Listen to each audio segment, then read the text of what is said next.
আসসালামু আলাইকুম সবাইকে। আশা করি তোমরা সবাই ভালো আছো। আজকে আমরা পড়বো হচ্ছে একটা টপিক, হয়তো কেমিস্ট্রি এবং ফিজিক্স মিক্স থাকবে এই টপিকগুলোতে, ঠিক আছে? সো তোমরা সবাই যে যেখানে আছো খাতা কলম নিয়ে বসে যাও এবং ইনশাল্লাহ অনেক ভালো কিছু শিখতে পারবা, ঠিক আছে? সো শুরু করি তাহলে আমরা। এবং অনেকগুলো স্টুডেন্ট জয়েন হবে, আস্তে আস্তে জয়েন হোক, কোনো প্যারা নাই, ঠিক আছে? আচ্ছা, প্রথম কথা হচ্ছে আমরা কোয়ান্টাম ফিজিক্স বলতে আসলে অ্যাকচুয়ালি কি বোঝাচ্ছে। কোয়ান্টাম মানে হচ্ছে কি, যে পরমাণুর অভ্যন্তরে মানে ক্ষুদ্র কোনো কিছু আলোচনা করার জন্য, মানে ক্ষুদ্র জিনিস নিয়ে যখন আমরা আলোচনা করি তখন কোয়ান্টাম শব্দটা ইউজ করা হয়। মানে কোয়ান্টাম মানে হচ্ছে অ্যাকচুয়ালি ক্ষুদ্র কোনো কিছু, মানে পরমাণুর অভ্যন্তরে একদম আণুবীক্ষণিক কোনো কিছু নিয়ে যদি আলোচনা করতে যাই তখনই আমাদেরকে এই কোয়ান্টাম বা কোয়ান্টাম ফিজিক্স আমাদেরকে কি করতে হয়, প্রনাউন্স করতে হয়। একদম সহজ কথা। সো একদম শুরু থেকে যদি আসি, প্রথম কথা হচ্ছে ম্যাক্স প্লাঙ্ক দিয়ে শুরু করতে হবে, কারণ ম্যাক্স প্লাঙ্কের কোয়ান্টাম থিওরি থেকে একটা অনেক বড় একটা হচ্ছে কি পাওয়া যায়, একটা ফ্যাক্ট পাওয়া যায়, এবং সেটা দিয়ে আমরা স্টার্ট করি। তাহলে তোমরা সবাই জয়েন হও এবং হচ্ছে খাতা কলম নিয়ে সব কিছু লিখবা, কি কি বোঝাচ্ছি। হয়তো আজকের প্রথম ক্লাসে মানে কোয়ান্টাম ফিজিক্স তো আসলে বিশাল একটা সাগর। আর একটা কথা বলে রাখি যে নিলস বোর কিন্তু আমাদের বলেছেন যে if anyone understand fully quantum physics either he is a full or he is lying, ঠিক আছে? মানে কোয়ান্টাম ফিজিক্স এমন একটা টপিক যে এটা পুরোপুরি বোঝাটা খুবই টাফ, ঠিক আছে? মানে পুরোপুরি আসলে বোঝা যায় না, জিনিসটা অ্যাকচুয়ালি আপেক্ষিক, জিনিসটা অ্যাকচুয়ালি ইমাজিন করতে হয়। সো ইমাজিন করবা এবং ইনশাল্লাহ যা বুঝতে পারো, যতটুকু আমি নিজে বুঝি ততটুকু আমি তোমাকে বুঝিয়ে ছাড়বো, এটা হচ্ছে কথা। সো কিছু কিছু জিনিস তোমাকে ইমাজিন করতে হবে, কিছু কিছু জিনিস তোমাকে বুঝে নিতে হবে। আর একটা কথা হচ্ছে, একটা ক্লাসে তো আসলে আমরা সবকিছু কভার করতে পারবো না। সো জিনিসটা ডিপেন্ড করে তোমাদের রেসপন্সের উপরে। তোমরা যত বেশি রেসপন্স দেখাবা, যত বেশি তোমাদের জানার আগ্রহ দেখাবা, তত বেশি হচ্ছে আমি কি করব, তোমাদের জন্য আরো ডিটেলস আলোচনা করব, ঠিক আছে? সো আমরা তাহলে শুরু করি। প্রথম কথা হচ্ছে, একটু ভালোভাবে দেখো। প্রথম কথা হচ্ছে ম্যাক্স প্লাঙ্ক আসলেন, তবে ম্যাক্স প্লাঙ্ক আসার আগে কিন্তু আরো কিছু কথা আছে অ্যাকচুয়ালি। তবে আমি ফার্স্টে ম্যাক্স প্লাঙ্ক দিয়ে শুরু করি। ম্যাক্স প্লাঙ্ক অ্যাকচুয়ালি আসলেন 1905 সালে। 1905 সালে ম্যাক্স প্লাঙ্কের আসে, কিন্তু আরো অনেক বিজ্ঞানী আসছে। মানে তোমার হচ্ছে কোয়ান্টাম ফিজিক্সটা আসলে মেইনলি কিন্তু শুরু হয়েছিল আসলে কার থেকে জানো? এগুলো কিন্তু শুরু হয়েছিল নিউটন থেকে। নিউটন 1605 সালে এসে বললেন যে আলো হচ্ছে একটা কণা, আলো হচ্ছে একটা কণা। তো 1605 সালের আগে আমি একদম যদি তোমাকে যদি ম্যাক্স প্লাঙ্ক, আসলে ম্যাক্স প্লাঙ্ক থেকে জিনিসটা কিন্তু আসছে সবকিছু, তবে এর আগে যদি আলোচনা করি, নিউটন এসে ফার্স্টে বলেছিলেন যে আলো হচ্ছে একটা কণা, light is a particle, light হচ্ছে একটা পার্টিকেল। এখন এর আগে মানুষ কি আলোচনা করতো যে লাইট মানে হচ্ছে, what is light? Light is a nothing but A radiation of wave. মানে লাইট, কেউ যদি আস্ক করে লাইট মানে কি, লাইট হচ্ছে একটা ওয়েভ না, লাইট মানে হচ্ছে একটা তরঙ্গ। লাইট হচ্ছে একটা তরঙ্গ। তরঙ্গ জিনিসটা কোত্থেকে আসে? তরঙ্গ জিনিসটা আসে শক্তি বিকিরণের মাধ্যমে। শক্তি যখন বিকিরণ হয়, যেমন আমরা কিন্তু বোর পরমাণু মডেলে পড়েছিলাম যে আমাদেরকে যখন বলা হচ্ছিল যে ইলেকট্রন যখন হচ্ছে উচ্চ শক্তি স্তর থেকে নিম্ন শক্তি স্তরে যখন গমন করে, তখন সে কি করে? এনার্জি রিলিজ করে। সে কি করে? এনার্জি রিলিজ করে। আমি যদি একটু হালকা বেসিক আকারে যদি পড়াতে চাই, যেমন ধরো এটা হচ্ছে পরমাণু ছিল। কোয়ান্টাম ফিজিক্স মানে ফুল পরমাণু, ভাই এটা মাথায় রাখো। কোয়ান্টাম ফিজিক্স মানে ফুল পরমাণু। পরমাণু জিনিসটা ক্লিয়ার আছে তো? আমরা যখন একটা পরমাণু যখন আলোচনা করি, তো পরমাণুর মধ্যে এটা হচ্ছে প্রথম শক্তি স্তর, এটা হচ্ছে আমার দ্বিতীয় শক্তি স্তর। কথা বুঝতে পারছো? সো আমরা যখন এখানে ইলেকট্রন যখন এই জায়গায় থাকে, সো ইলেকট্রন যখন এখান থেকে আসে, মানে দ্বিতীয় শক্তি স্তর থেকে যখন প্রথম শক্তি স্তর আসে, তখন সে কি করে? এনার্জি রিলিজ করে। ওই এনার্জি রিলিজ করার সময় সে কি করে? তরঙ্গ দৈর্ঘ্য নির্গমন করে। অ্যাকচুয়ালি ওই তরঙ্গ দৈর্ঘ্যটা হচ্ছে আমার বর্ণালী, এবং ওই তরঙ্গ দৈর্ঘ্যটা হচ্ছে আমার লাইট। সো কেউ যদি আস্ক করে হোয়াট ইজ লাইট? লাইট মানে wave. Light is a nothing but A wave, wave, ঠিক আছে? সো এখন এই যে ওয়েভ বলা হচ্ছিল না, সো ওয়েভ বলা হওয়ার পরে ঘটনা যেটা আসছিল, সে লাইট হচ্ছে একটা পার্টিকেল হিসেবে কাজ করে, এবং এটার পেছনে অনেক ধরনের এক্সপেরিমেন্ট ছিল। তবে আমি ফার্স্টে তোমাকে যদি বলি ম্যাক্স প্লাঙ্ক কি বলে গেছিল, আমি তোমাকে ফার্স্টে বললাম ম্যাক্স প্লাঙ্ক বলতেছিল যে তোমরা যেটাকে লাইট বলো, তোমরা যেটাকে লাইট বলো সেটা হচ্ছে কিছু ক্ষুদ্র ক্ষুদ্র শক্তির প্যাকেট দ্বারা তৈরি। একটু ওয়েট করো, আমি ভালো একটা নীল কালি নিচ্ছি। উনি বলতেছে তোমরা যেটাকে লাইট বলতেছো, এই যে তোমরা এটাকে লাইট বলতেছো না, এই লাইটটা হচ্ছে কিছু ক্ষুদ্র ক্ষুদ্র শক্তির প্যাকেট দ্বারা তৈরি। ক্ষুদ্র ক্ষুদ্র শক্তির প্যাকেট মানে হচ্ছে এই যে লাইটগুলো হচ্ছে প্যাকেট। প্যাকেট বলতে এই ধরনের প্যাকেট, এই ধরনের প্যাকেট মানে ক্ষুদ্র ক্ষুদ্র প্যাকেট অফ এনার্জি, যেটা আইনস্টাইন কিন্তু আগে বলছিল কর্পাস্কিউলার থিওরিতে। একটা থিওরি আছে যেটা তোমাদের পড়ার দরকার নাই, সেটা হচ্ছে কর্পাস্কিউলার থিওরি। এটা নিউটন বলে আসছিল যে নিউটন বলে আসছিল যে কর্পাসকিউলার থিওরিতে উনি বলছিল লাইট হচ্ছে একটা কর্পাসকিউল পার্টিকেল দ্বারা তৈরি, মানে কর্পাসকুলার পার্টিকেল দ্বারা তৈরি, মানে লাইটের পার্টিকেলটার নাম হচ্ছে কর্পাসকিউলার, উনি নামটা দিয়েছেন। যাই হোক, এটা মাথায় রাখার দরকার নেই। সো প্লাঙ্ক এসে কি বললো, প্লাঙ্ক এসে ফার্স্টে বললো যে লাইটকে তুমি যেটা তরঙ্গ দৈর্ঘ্য, লাইট মানে তরঙ্গ দৈর্ঘ্য, এটা তোমরা এগ্রি, লাইট মানে হচ্ছে ওয়েভ, এটা এগ্রি তো। সো উনি বলতেছে যে ওয়েভ যেগুলো আছে, ওয়েভগুলো হচ্ছে কিছু ক্ষুদ্র ক্ষুদ্র শক্তির প্যাকেট দ্বারা তৈরি, ওই ক্ষুদ্র ক্ষুদ্র শক্তির প্যাকেটগুলোকে উনি বলতেছে ফোটন, এবং ক্ষুদ্র ক্ষুদ্র শক্তির প্যাকেটটাকে উনি কি বলতেছে, ফোটন, অথবা এটার নাম উনি দিচ্ছেন কোয়ান্টা। এটা 1 নাম্বার পয়েন্ট। আমি আরেকবার রিপিট করলাম, ম্যাক্স প্লাঙ্ক 1905 সালে, এর আগে আরো ঘটনা ঘটছিল, এগুলো আমি তোমাকে পরে বলতেছি, বাট ম্যাক্স প্লাঙ্ক এসে ফার্স্টে একটা কথা বললেন যে তোমরা যেটাকে তরঙ্গ ভাবতেছো, তোমরা যেটাকে ওয়েভ ভাবতেছো, এটা অ্যাকচুয়ালি একটা পার্টিকেল। কেন? এগুলো কিছু ক্ষুদ্র ক্ষুদ্র শক্তির প্যাকেট, প্যাকেট মানে হচ্ছে কিছু ক্ষুদ্র ক্ষুদ্র শক্তির কণা দ্বারা তৈরি। এই যে আমরা যে এখানে পার্টিকেল যেগুলো দেখতেছি না, এই পার্টিকেলগুলো হচ্ছে, এই যে আমরা যে ওয়েভ যেগুলো দেখতেছি না, এটা তো wave, light is a wave না, আমরা যে বর্ণালী যে বলি এটা তো ওয়েভ। সো এই ওয়েভগুলোকে উনি বলতেছে এটা হচ্ছে ক্ষুদ্র ক্ষুদ্র শক্তির কিছু কণা, এই ক্ষুদ্র ক্ষুদ্র শক্তির কণাগুলোকে বলা হচ্ছে ফোটন এবং কোয়ান্টা। প্রশ্ন হচ্ছে স্যার কোয়ান্টা কেন বলতেছেন, what is quanta?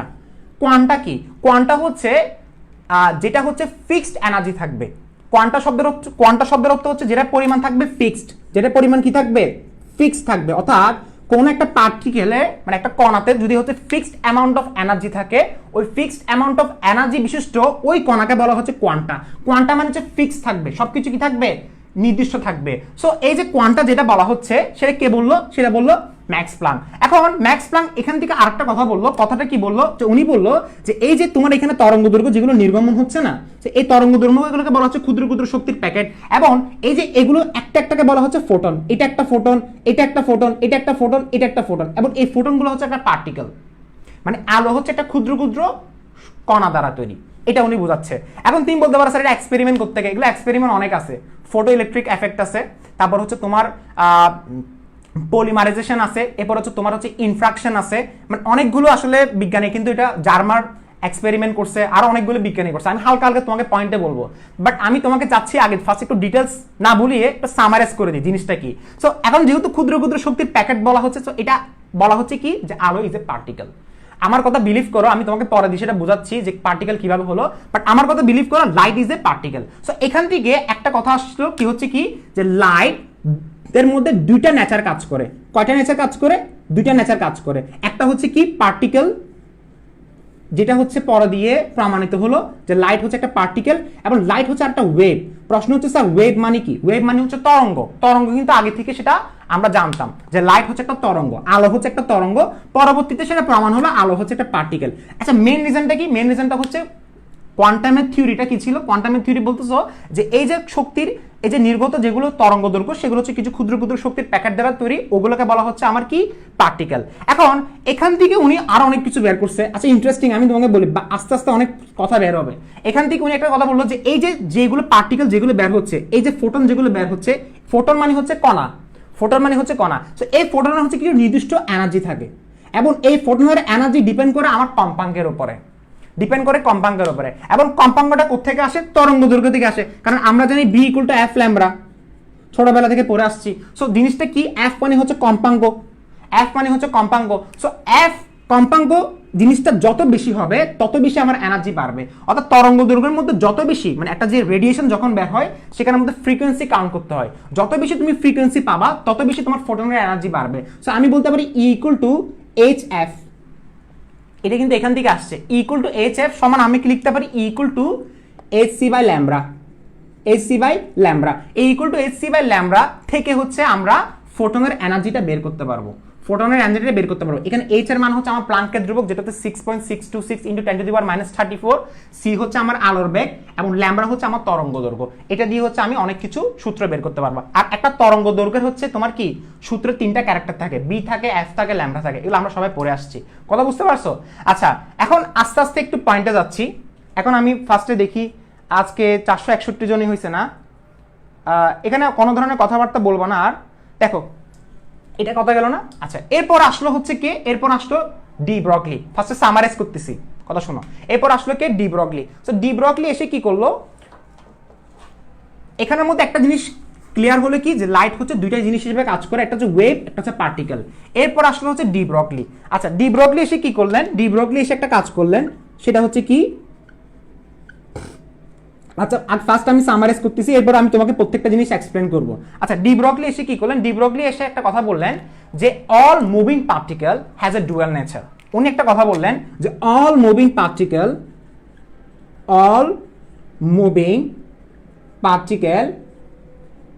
Has a dual nature. আচ্ছা ভাইয়া, এই জিনিসটা অ্যাকচুয়ালি কি বোঝাচ্ছে? এটা আসলে ডি ব্রগলি কিন্তু তোমার ম্যাক্স প্লাঙ্কের কোয়ান্টাম থিওরি থেকে তোমার হচ্ছে কি হয়ে গেছে, ইন্সপায়ার হয়ে এই কথাটা বললেন যে all moving particle has a dual nature. মানে উনি বললেন, ম্যাক্স প্লাঙ্ক এসে বললেন যে না, আলো, তোমরা আগে থেকে শুনে আসছো আলো হচ্ছে একটা তরঙ্গ হিসেবে কাজ করে, বাট আলো অ্যাকচুয়ালি পার্টিকেল হিসেবে কাজ করতে পারে। সো আলো হচ্ছে একটা কণা।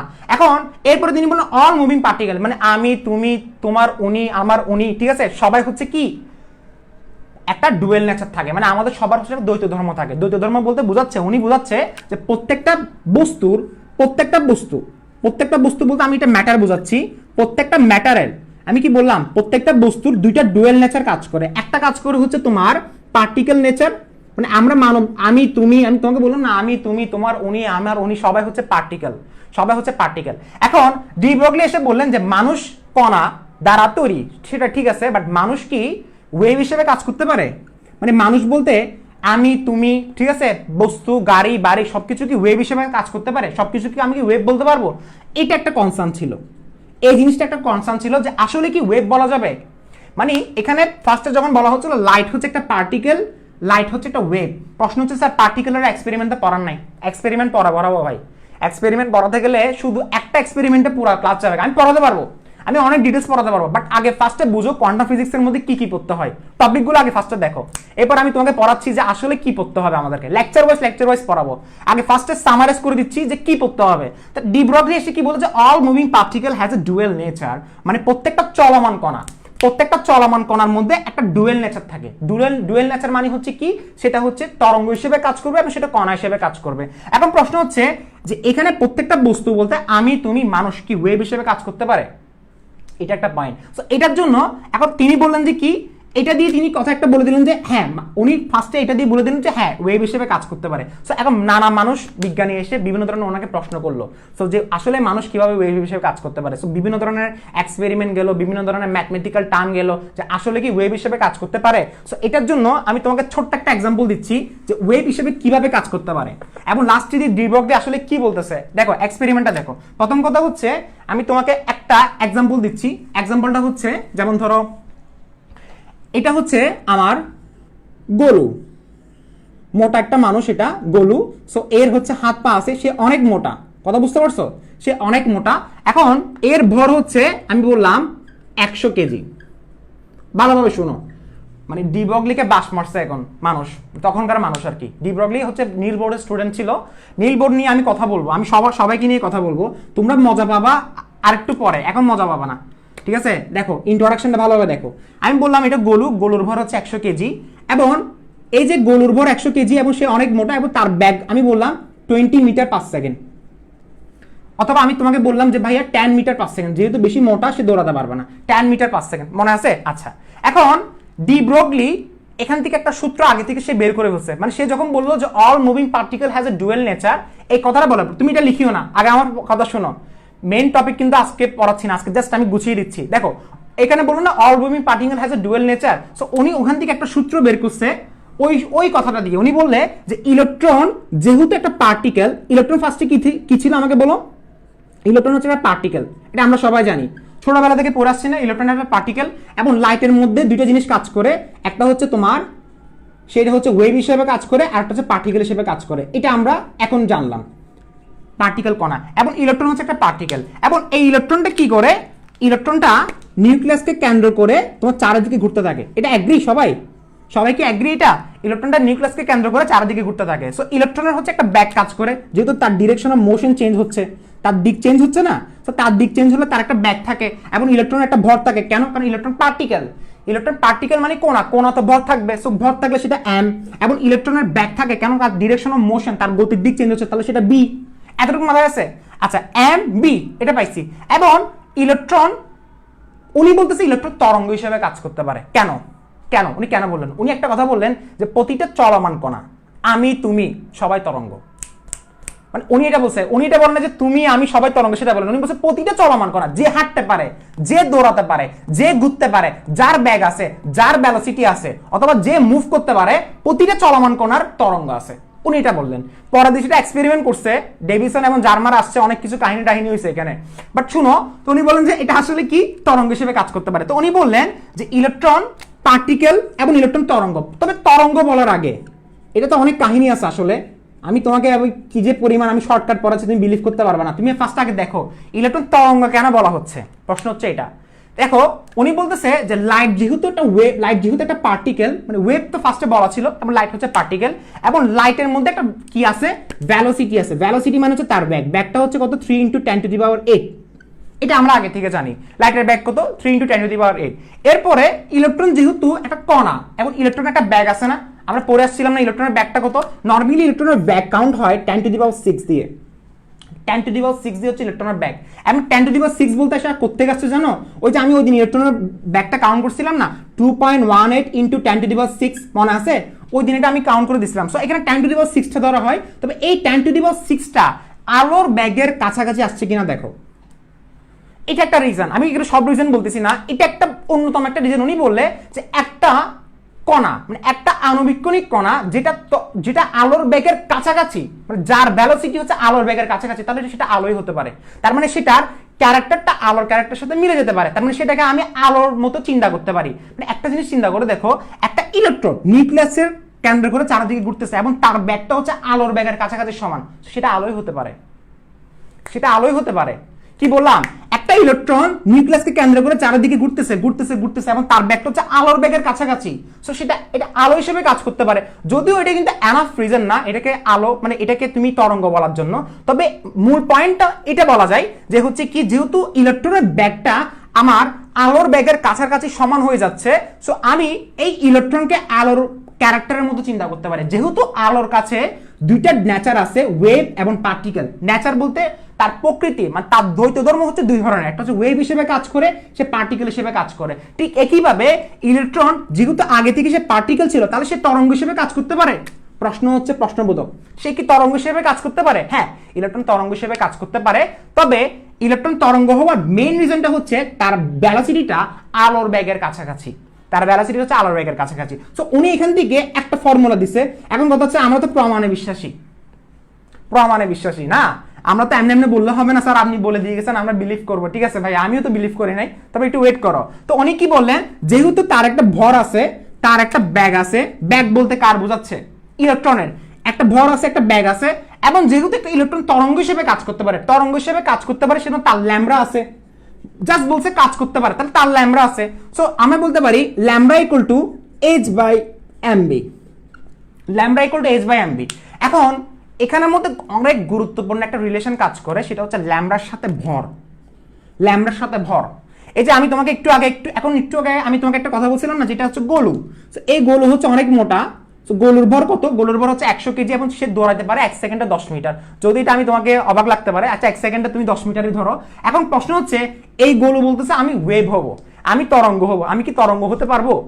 গোলু বলতেছে। আচ্ছা গোলুকে কি তরঙ্গ বানানো যাবে? প্রশ্ন হচ্ছে এটা। দেখি তো গোলুকে তরঙ্গ বানানো যায় কিনা। দেখো দেখো দেখো, গোলুকে তরঙ্গ বানানো যায় কিনা। প্রশ্ন হচ্ছে গোলু যদি তরঙ্গ হতে চায়, তাহলে গোলু তরঙ্গ বের করতে হবে ল্যামডা। এখন তুমি ল্যামডা ইকুয়াল টু h/mb করতে গেছে, বুঝতে পারছো? মানে ডি ব্রগলি এসে বললেন যে দেখো ম্যাক্স প্লাঙ্ক, নিউটন এবং এর আগে আরো অনেক ধরনের বিজ্ঞানী, একজন বিজ্ঞানী ছিল, সায়েন্টিস্ট ইয়াং। এটা আসছিল হচ্ছে তোমার 1605 সালে। 1605 সালে আমি সালগুলো লিখে দিব। তো ওনারা এসে অনেক ধরনের এক্সপেরিমেন্ট করছে। লাস্টে গিয়ে ম্যাক্স প্লাঙ্ক এসে ওই একটা ফটো ইলেকট্রিক এফেক্ট ছিল না, ফটো ইলেকট্রিক এফেক্টটা কিন্তু আইনস্টাইন করছে, যেটা তোমরা আধুনিক পদার্থবিজ্ঞানের সূচনাতে পাবা, সেটা আমি এক্সপ্লেন করব। তো এগুলো করার পরে ম্যাক্স প্লাঙ্কের কোয়ান্টাম থিওরিতে ইনি এসে বললেন যে আলোর মধ্যে দুইটা নেচার কাজ করে। সেটা হচ্ছে কি, সে হচ্ছে একটা কণা ধর্ম এবং হচ্ছে তার তরঙ্গ ধর্ম। এবং এই ধরনের কথা শুনে ডি ব্রগলি এসে বললেন, ঠিক আছে, আলো যদি কণা হিসেবে কাজ করতে পারে, তাহলে ইলেকট্রন তরঙ্গ হিসেবে কাজ করতে পারে। কেন? কারণ আলোর ক্যারেক্টারের সাথে ইলেকট্রনের ক্যারেক্টার, মানে ইলেকট্রন বলতে ইলেকট্রন হচ্ছে একটা অতি আণুবীক্ষণিক কণা, ইলেকট্রন হচ্ছে একটা অতি আণুবীক্ষণিক কণা, অর্থাৎ ফুল ইউনিভার্সের মধ্যে অ্যাটমের ভিতরে চিন্তা করা হচ্ছে, তার মানে কি পরিমাণ ক্ষুদ্র একটা জিনিস, তার মানে এটা তরঙ্গ হিসেবে কাজ করতে পারে কিনা সেটা প্রমাণ এখন আমরা দেখব।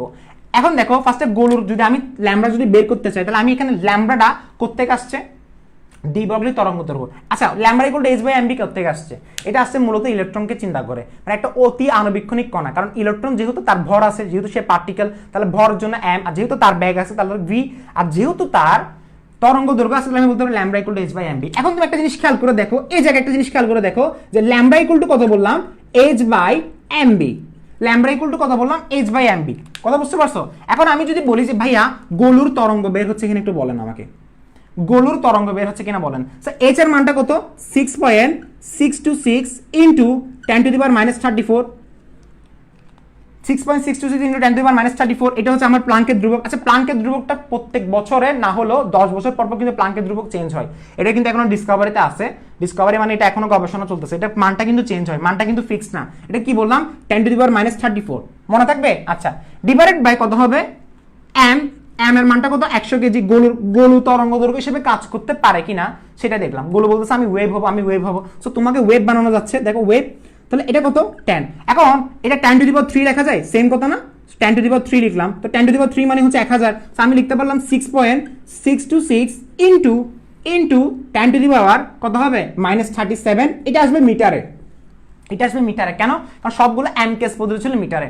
এখন আমরা কি করবো, আমরা মিটারে বের করবো না, আমরা বের করবো অ্যাংস্ট্রমে। সো অ্যাংস্ট্রমে বের করতে গেলে, কারণ সবগুলো আসলে ক্ষুদ্র একক, তো ক্ষুদ্র এককের জন্য আমরা অ্যাংস্ট্রমটা ইউজ করি, অথবা তুমি ন্যানোমিটার ইউজ করতে পারো, তুমি লিখতে পারো 10 টু দি পাওয়ার কত হবে -27 অ্যাংস্ট্রম। ন্যানোমিটার লিখলে 10 টু দি পাওয়ার 28 হতো, 10 টু দি পাওয়ার -28 হতো, কারণ আমরা জানি 1 মিটার সমান 10 অ্যাংস্ট্রম। সো আমরা কি করি, মিটার থেকে অ্যাংস্ট্রমে নিতে গেলে 10 to the power 10 to the পাওয়ার 10 দ্বারা কি করে দিই, বলো কি করে দিই, গুণ করে দিই। সো 10 টু দি পাওয়ার 10 হলো অ্যাংস্ট্রম। এখন আমাকে বলো এটার পরিমাণটা, মানে এটা যে তরঙ্গ দৈর্ঘ্য বেড়েছে না, এটার মানটা কি, এটা তরঙ্গ দৈর্ঘ্য না, এই তরঙ্গ দৈর্ঘ্যের মানটা কি তুমি মেজার করতে পারবা, তুমি কি পরিমাপ করতে পারবা?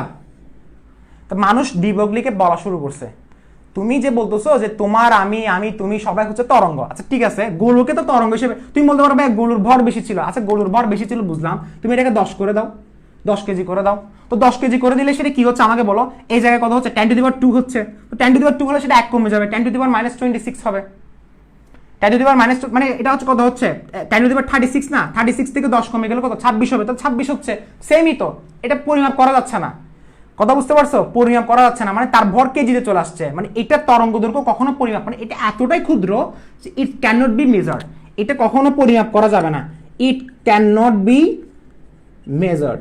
স্যার আপনি এটা কি পড়াচ্ছেন? দেখো আমি বললাম কোয়ান্টাম ফিজিক্স কিন্তু সাগর, কোয়ান্টাম ফিজিক্স কিন্তু সাগর, অনেক কিছু তোমাকে মেনে চলতে হবে। অনলাইন আমি জানি বহুত বড় একটা চ্যালেঞ্জ, কোয়ান্টাম ফিজিক্স পড়ানো এত ইজি না, এবং তোমাদের যা যা প্রশ্ন আছে আমি সবকিছু দেখবো, বাট এখানে কি বললাম যে এটা মেজার করা যাবে না, এটা পরিমাণ করা যাবে না। বাট এখন আমি গোলটা যদি না করি, যদি আমি একটা ইলেকট্রন যদি কাউন্ট করতাম তাহলে কি করা যেত? প্রশ্ন হচ্ছে এটা। আমি বললাম যে আমি গোলটা করতেছি না, আমি করলাম ইলেকট্রনেরটা। সো ইলেকট্রনেরটা কাউন্ট করলে দেখো তো, উনি এরপরে দিয়ে যখন বললো যে আসলে তো তোমার গোলুর কোনো মানুষের তরঙ্গ দৈর্ঘ্য তো কাউন্ট করা যাচ্ছে না। যেমন আমি তোমাকে আরেকটা বলি, একটা ক্রিকেট বলের তরঙ্গ দৈর্ঘ্য কাউন্ট করা যাবে? একটা ক্রিকেট বলের, দেখো আমি এরপরে তোমাকে লিখে দিচ্ছি, তোমরা আজকে দেখো, আজকে লিখিও না, লেখবা না, জাস্ট আমার জিনিসটা আগে কনসেপ্টটা ভালোভাবে দেখো আমি কি বলতে চাচ্ছি। ক্রিকেট বলের কি তরঙ্গ দৈর্ঘ্য বের করা যাবে? প্রশ্ন হচ্ছে ক্রিকেট বলের কি তরঙ্গ দৈর্ঘ্য বের করা যাবে?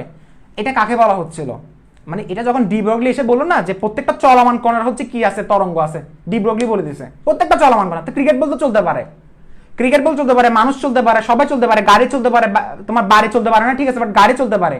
তো এগুলো তরঙ্গ হিসেবে কাজ করে কিনা। এখন দেখো ক্রিকেট বল যখন আমি লিখতেছি, ক্রিকেট বলের আমি বললাম ক্রিকেট বলের ভর হচ্ছে 100 গ্রাম, ক্রিকেট বলের ভর বললাম আমি 100 গ্রাম, আর ক্রিকেট বলের ব্যাগ আমি বললাম 10 মিটার পার সেকেন্ড। কোনো প্রবলেম আছে? ক্রিকেট বলের ব্যাগ আমি বললাম 10 মিটার পার সেকেন্ড। ক্রিকেট বলের ল্যামডা থাকতে পারে, ল্যামডাটা আমরা বের করব। তা আমি জানি ল্যামডা ইকুয়াল টু কত হবে, এইচ বাই এমবি। এখন lambda equals to H by MV কোন কনসেপ্ট থেকে লেখা হচ্ছে ভাইয়া? Lambda equals to H by MV কোন? আমাকে একটা কথা বলো, ক্রিকেট বল একটা পার্টিকেল, সবাই বিলিভ করে সেটা? ক্রিকেট বল পার্টিকেল না, সবকিছু তো পার্টিকেল, সবকিছু তো কণা। সো একটা কণার অবশ্য ভর থাকে, কোনার তো ভর ছাড়া হবে না, কোনার ভর থাকে, কোনার ব্যাগ থাকে। সো ব্যাগ এবং ভর এখান থেকে আসছে, lambda equals to H by MV, এবং এইচ হচ্ছে প্লাঙ্কের ধ্রুবক, এটা আসছে ডি ব্রগলি তরঙ্গ থেকে। এটা মূলত কনসেপ্টটা হচ্ছে, উনি বলতেছে, উনি একটা কথা বলছে, উনি বলতেছে তোমার যত বেশি ভর হবে তত বেশি তোমার তরঙ্গ দৈর্ঘ্য কমবে, তোমার যত বেশি ভর হবে তত বেশি তোমার তরঙ্গ দৈর্ঘ্য কমবে। মানে উনি একটা কনসেপ্ট এখানে বলছে যে আমি তোমাকে বলতেছি ডি ব্রগলিকে যখন মানুষ বাস দিচ্ছে তো বলতেছে আরে ভাই এটা আমি বলছিল যে অতি আণুবীক্ষণিক কণার ক্ষেত্রে সাফ বলে দিচ্ছে ভাই তুই এটা মানুষের ক্ষেত্রে পারবি না, তুই এটা কোনো বস্তুর ক্ষেত্রে পারবি না, তুই এটা পারবি মাইক্রোস্কোপিক পার্টিকেল, যেটা মাইক্রোস্কোপিক ইনস্ট্রুমেন্ট দিয়ে দেখতে হয় এরকম আণুবীক্ষণিক কণা দিয়ে তুমি সেটা প্রমাণটা করতে পারবা যে এইটা প্রত্যেকটা চলমান কণা বলতে বলতে হচ্ছে মাইক্রোস্কোপিক পার্টিকেল। ওই মাইক্রোস্কোপিক পার্টিকেল বলার না কারণে উনি হচ্ছে কি হয়ে গেছে ওই জায়গায় গিয়ে আটকে গেছে। সো এইচ এর মানটা কত হবে 6.626 into 10 to the power -34 divided by M এর মানটা কত হবে 9 into 10 to the power sorry M এর মান কত হবে, অ্যাকচুয়ালি আমি ইলেকট্রনের ভর কাউন্ট করছিলাম, এম এর মান কত হবে 100 ইন্টু 10 টু দি পাওয়ার 3, এটা 100 গ্রামকে কেজিতে নিয়ে যেতে হবে না। সো আমি এখানে বললাম বি এর মান কত হবে 10। সো এখানে আনসার কত আসবে আলটিমেটলি কত আসবে 3.2 into 10 to the power minus কত হবে 3.2 ইন্টু 10 টু দি পাওয়ার। আনসারটা যদি বের করে দেখো ক্যালকুলেটরে বের করতে পারবা, সময় তো অ্যাকচুয়ালি তেমন একটা নাই। 3.13 into 10 to the power -24 angstrom, ঠিক আছে 3.13 আসছে কত 10 টু দি পাওয়ার -24 অ্যাংস্ট্রম। তো এই মানটা আসছে আমার কোথায় ক্রিকেট বলের ক্ষেত্রে। সো ক্রিকেট বল কি তরঙ্গ হিসেবে কাজ করতে পারে? Never never never, it can not be measured. এটা পরিমাণ এতই কম সেটা কাউন্ট করা যাবে না। বাট তুমি যদি এখন চিন্তা করো যে ভাইয়া আমি ইলেকট্রন মানে একদম ক্ষুদ্র ক্ষুদ্র কণা পার্টিকেল যেগুলো প্রোটন থাকে, যেগুলো ইলেকট্রন থাকে, যেগুলোর হচ্ছে ভর থাকে, যেগুলোর হচ্ছে ভেলোসিটি থাকে, সেগুলোর ক্ষেত্রে আমি কি তরঙ্গ কাউন্ট করতে পারবো? জি ভাইয়া পারবা। এখন তোমাদের প্রশ্ন হচ্ছে তাহলে ভাই আমরা কি তরঙ্গ না? জি ভাই আমরা তরঙ্গ, বাট আমাদের তরঙ্গ পরিমাপ করা যাবে না। দিন শেষে এটাই কথা, done and dusted. Our wavelength can not be measured, মানে পরিমাপ করা যাবে না, পরিমাপযোগ্য না, একদম সহজ কথা। আমাদের তরঙ্গ পরিমাপযোগ্য না, মাথা থাকবে এটা। তো ডি ব্রগলি এরপর আমি ভাই আসতেছি তুমি একটু ওয়েট করে দেখো। তোমরা হচ্ছে একটা জিনিস মাথায় রাখবা যে এখানে কিছু অনলাইনে কোয়ান্টাম ফিজিক্স পড়াচ্ছি, অনেক ধৈর্য লাগবে, ধৈর্য ছাড়া কিন্তু হবে না, প্রত্যেকটা পয়েন্ট আমি তোমাকে এক্সপ্লেন করবো। তো এখন মতো হচ্ছে এটা পরিমাপ করা যাচ্ছে না, এটা পরিমাপ করা যাচ্ছে না। বাট একটা জিনিস তুমি চিন্তা করে দেখো, এই জায়গায় এসে আমি যদি আমাকে যদি আস্ক করে যে আচ্ছা ঠিক আছে আণুবীক্ষণিক কণার ক্ষেত্রে বের করা যায় কিনা, আণুবীক্ষণিক কণাটা দেখো এইচ এর মানটা কত 6.626 into 10 to the power -34 divided by 9.11, ইলেকট্রনের ভর কত 9.11 into 10 to the power -31। V এর মান কত আসছে, ভি এর মান কত, ইলেকট্রনের ব্যাগ কত, ইলেকট্রনের ব্যাগ হচ্ছে 10 টু দি পাওয়ার 6 ধরো, 10 টু দি পাওয়ার 6 ধরো। ইলেকট্রনের ব্যাগ আমরা জানি না, এটা কিসের ক্ষেত্রে বের করতেছি, এটা বের করতেছি ইলেকট্রনের ক্ষেত্রে, ইলেকট্রনের ক্ষেত্রে গোলরটা বের হয়ে গেছে, গোলর ওয়েভ হিসেবে কাজ করতে পারবে না, গোলর কোনো ওয়েভ আছে বাট ওয়েভ আছে বাট সেই ওয়েভটা পরিমাপ করা যাবে না। তো এখন তুমি যদি মানটা যদি বসাও এখানে দেখা যাচ্ছে কোরকম 6.626 ইন্টু 10 টু দি পাওয়ার কত হবে আমাকে বলো, 10 টু দি পাওয়ার কত হবে -34। একটা কাজ করো যে আমি এই জিনিসটাকে কি লিখলাম দেখো, এই জিনিসটাকে 6 ডিভাইড বাই 9 না, এটাকে আমি লিখলাম শুধু 6, এটাকে আমি আপাতত 9টা লিখি, হ্যাঁ। এরপর ইন্টু কত হবে 10 টু দি পাওয়ার -34 প্লাস 31 না, 10 টু দি পাওয়ার -34 প্লাস 31 -6, তাহলে এটা আনসার কত আসছে, এটা আনসার আসছে কত 10 টু দি পাওয়ার -9। তাহলে এটা আনসার তুমি ক্যালকুলেটর যদি বের করো তাহলে আনসার আসবে 7.11 ইন্টু কত হবে 7.11 ইন্টু কত হবে 10 টু দি পাওয়ার কত হবে দেখো, এটা কত 40 না, 10 টু দি পাওয়ার কত হবে -10 angstrom, 10 to the power -10 angstrom. তুমি একটা জিনিস হিসাব করে দেখো তো, আমি ক্যালকুলেশন যদি করে দেখো, ক্যালকুলেশনে করে দেখো তো এটা আনসার কত আসছে। এখানে এই টাইপের ম্যাথমেটিক্যাল ক্যালকুলেশন একটু করে দেখতে হয়, ঠিক আছে। ইন্টু কত হবে 10 টু দি পাওয়ার -34, ঠিক আছে বুঝতে পারছো। দেখো 2.18 ইন্টু, আচ্ছা আমি একটা কাজ করি 10 টু দি পাওয়ার 6 2.18 সেম কথা 2.18 ধরতে পারো অথবা 10 টু দি পাওয়ার 6। তুমি বলতে পারো যে ভাই ইলেকট্রনের ব্যাগটা আমি ধরছিলাম ওই দিন 2.1 ইন্টু 10 টু দি পাওয়ার 6, সমস্যা নাই 10 টু দি পাওয়ার 6, বাকি 2.18 দিয়ে কিচ্ছু হবে না। তো এখানের মধ্যে তুমি ক্যালকুলেশন করলে পুরো মানটা আসবে 3.2 অ্যাংস্ট্রম, 3.2 অ্যাংস্ট্রম। সো দেখো 3.2 অ্যাংস্ট্রম কোথায় দেখো, আর হচ্ছে 3.13 ইন্টু 10 টু দি পাওয়ার -24 কোথায় দেখো। সো ডিফারেন্স কোন জায়গায়, ডিফারেন্সটা হচ্ছে তোমার ভর, এই যে ভরটা ব্যাক কথা বলে যাও, ভর হচ্ছে ডিফারেন্স। তার মানে একটা কথা বলা হচ্ছিল, তার মানে কেউ যদি আস্ক করে ডি ব্রগলি তরঙ্গ দৈর্ঘ্য মানে কি, ডি ব্রগলি তরঙ্গ হচ্ছে প্রতিটা আণুবীক্ষণিক কোণ একটা তরঙ্গ যেটার তরঙ্গ দৈর্ঘ্য হচ্ছে ল্যামডা ইকুয়াল টু h/mv, এটা ডি ব্রগলি তরঙ্গ দৈর্ঘ্য। কেউ যদি আস্ক করে ডি ব্রগলি তরঙ্গ দৈর্ঘ্য কি, ডি ব্রগলি তরঙ্গ দৈর্ঘ্য হচ্ছে প্রতিটি আণুবীক্ষণিক কণা একটা তরঙ্গ যার তরঙ্গ দৈর্ঘ্য দ্বারা প্রদত্ত ল্যামডা ইকুয়াল টু h/mv, এটাও ছিল এটা। বাট ফার্স্টে দিয়ে উনি কি কথা বলেছে, প্রতিটা চলমান কণার মধ্যে কি থাকে তরঙ্গ দৈর্ঘ্য থাকে। এই কথাটা হচ্ছে কিছু কিছু জায়গায় ভুল হচ্ছে, কেন, কারণ মানুষের ক্ষেত্রে যেগুলো ম্যাসিভ পার্টিকেল যেগুলো আছে, যেমন আমরা হচ্ছে অনেক বড় বড় কণা, সো আমাদের ক্ষেত্রে তরঙ্গ কাউন্ট করা যাচ্ছে না। বাট তরঙ্গ আছে, তুমি যদি বলো যে ভাই এটা তো জিরো না, এটা তো জিরো না ভাইয়া, এটা তরঙ্গ আছে। হ্যাঁ জি ভাইয়া তরঙ্গ আছে, তবে এই তরঙ্গটা থেকেও কোনো লাভ হচ্ছে না, কারণ এটাকে কাউন্ট করা যাচ্ছে না।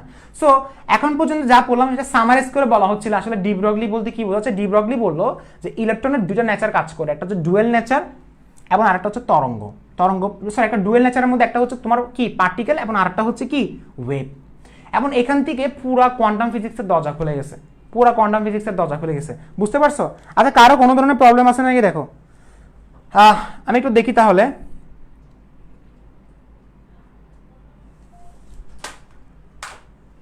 হ্যাঁ সুনন্দা বলতেছে ভাইয়া স্থির দশায় ফোটন, ফোটন নিয়ে এখন আলোচনা করিনি তো, ফোটন নিয়ে অনেক কথাবার্তা আছে।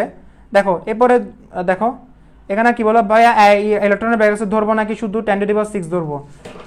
প্রথম কথা হচ্ছে ইলেকট্রনের ভ্যালোসিটি তোমাকে আমি বলছিলাম 2.18 × 10⁻6, তবে এখানে 2 কাউন্ট না করলে প্রবলেম নাই, কারণ 10⁻6টা হচ্ছে আসল, 10⁻6টা হচ্ছে কি আমাদের কি ভ্যালোসিটি না, ইলেকট্রনের ভ্যালোসিটি, বুঝতে পারছো? আচ্ছা এরপরে কারো কোনো প্রশ্ন আছে? তাত্ত্বিকভাবে গাণিতিক ক্যালকুলেশন করা সম্ভব? যদি আমাদের তরঙ্গ 10⁻27 পরিমাপ করা না যায় তাহলে ভাইয়ার প্ল্যাঙ্কের থিওরি, দেখো এটা প্রশ্নটা আমি একটু বলে দেখি এটা কোথায় গেল, আসলে এতগুলো কমেন্টের মধ্যে উপরে চলে গেছে অনেক। যদি আমাদের তরঙ্গ 10⁻27 পরিমাপ করা না যায় তাহলে ভাইয়া প্ল্যাঙ্কের ধ্রুবক কিভাবে পরিমাপ করলো, ওটার মান তো আরো বেশি। আচ্ছা বললো যদি আমাদের তরঙ্গ বলতে এখানে প্ল্যাঙ্কের ধ্রুবক বলতে কোনটা, এইচ বোঝাচ্ছ? দেখো এই জিনিসটা এই কনসেপ্টটা আসছে ডি ব্রগলি থেকে, কনসেপ্টটা আসছিল। তো উনি ফার্স্টে বলে দিয়েছিল যে কি প্রতিটা চলমান কণার ক্ষেত্রে কি থাকে, দুইটা নেচার থাকে, সেটা তরঙ্গ এবং সেটা হচ্ছে পার্টিকেল। বাট পরবর্তীতে যখন দেখা যাচ্ছিল যে মানুষের ক্ষেত্রে এবং বিভিন্ন বস্তুর ক্ষেত্রে তরঙ্গ দৈর্ঘ্য আসলে এতটাই ক্ষুদ্র যেটা পরিমাপ করা যাচ্ছে না, তো এখন মানুষ ওনাকে প্রশ্ন করা শুরু করলো যে আসলে কি ডুয়েল নেচার কি মানুষের ক্ষেত্রে সম্ভব, মানে মানুষের ক্ষেত্রে বলবো বা বস্তুর ক্ষেত্রে কি ডুয়েল নেচার কি সম্ভব? তো উনি বললো যে এটা আসলে ডিপেন্ড করে পার্টিকেলের ভরের উপরে, এটা ডিপেন্ড করে পার্টিকেলের ভরের উপরে, অর্থাৎ পার্টিকেলের ভরটা এতই কম হতে হবে যেটা নগণ্য, যেমন ইলেকট্রনের ভর 9.11 × 10⁻31, কথা বুঝতে পারছো? যেমন প্রোটনের ভর 1.675 × 10⁻24। সো ভর কম থাকার কারণে তোমার হচ্ছে তাদের হচ্ছে কি বের হচ্ছে, ওয়েভ বের হচ্ছে। তারপর একটা জিনিস তুমি খেয়াল করে দেখছো যে ল্যামডা = h/mv, যত বেশি তোমার ভর কম থাকবে তত বেশি তোমার ল্যামডা বাড়তে থাকবে, যত বেশি তোমার ভর কম থাকবে তত বেশি ল্যামডা বাড়তে থাকবে। সো ইলেকট্রনের ভর কম ছিল বিদায় দেখো ইলেকট্রনের ভর ছিল 9.11 × 10⁻31, আর ক্রিকেট বলের ভর ছিল কত 100 গ্রাম। কোথায় 100 গ্রাম আর কোথায় 10⁻31 কেজি, কেজি হলো কিন্তু -31। সো এই জায়গায় কনসেপ্টটা কি আমাদের হালকা পাতলা ভুল ছিল, ম্যাক্স প্লাঙ্কের কোয়ান্টাম থিওরিতে বলো এবং হচ্ছে তোমার কি ডি ব্রগলি তরঙ্গ দৈর্ঘ্যের ক্ষেত্রে বলো। সো একটা জিনিস উনি বলতেছে যে প্রতিটা আণুবীক্ষণিক কণার ক্ষেত্রে দুইটা নেচার কাজ করবে, একদম সহজ কথা, প্রতিটা আণুবীক্ষণিক কণার ক্ষেত্রে কয়টা নেচার কাজ করবে, দুইটা নেচার কাজ করবে, বুঝতে পারছো? আচ্ছা পার্টিকেলের সংজ্ঞা কি, পার্টিকেল হচ্ছে একটা কণা, পার্টিকেল হচ্ছে কি কণা, বুঝতে পারছো? আচ্ছা এখন দেখো হ্যাঁ ফোটন নিয়ে যে যারা কথা বলতেছো, ফোটন নিয়ে আমি আসলে কথা বলবো। দেখো ফোটন নিয়ে কথা আছে অনেকগুলা, তবে আজকে বেশি পড়াতে পারবো কিনা জানি না, তবে আজকে তোমাদের উপস্থিতি এত কম কেন? আসলে নতুন কোনো কিছু শিখতে ইচ্ছা করে না, মেবি নতুন কোনো কিছু শিখতে ইচ্ছা করে না।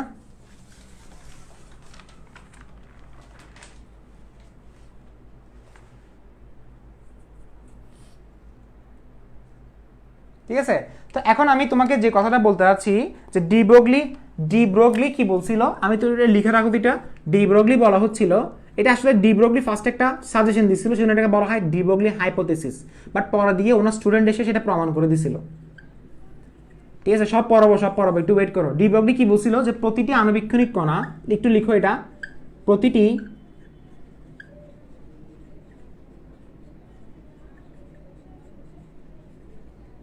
প্রতিটি আণুবীক্ষণিক কণা একটি তরঙ্গ, প্রতি আণুবীক্ষণিক কণা একটি তরঙ্গ যার তরঙ্গ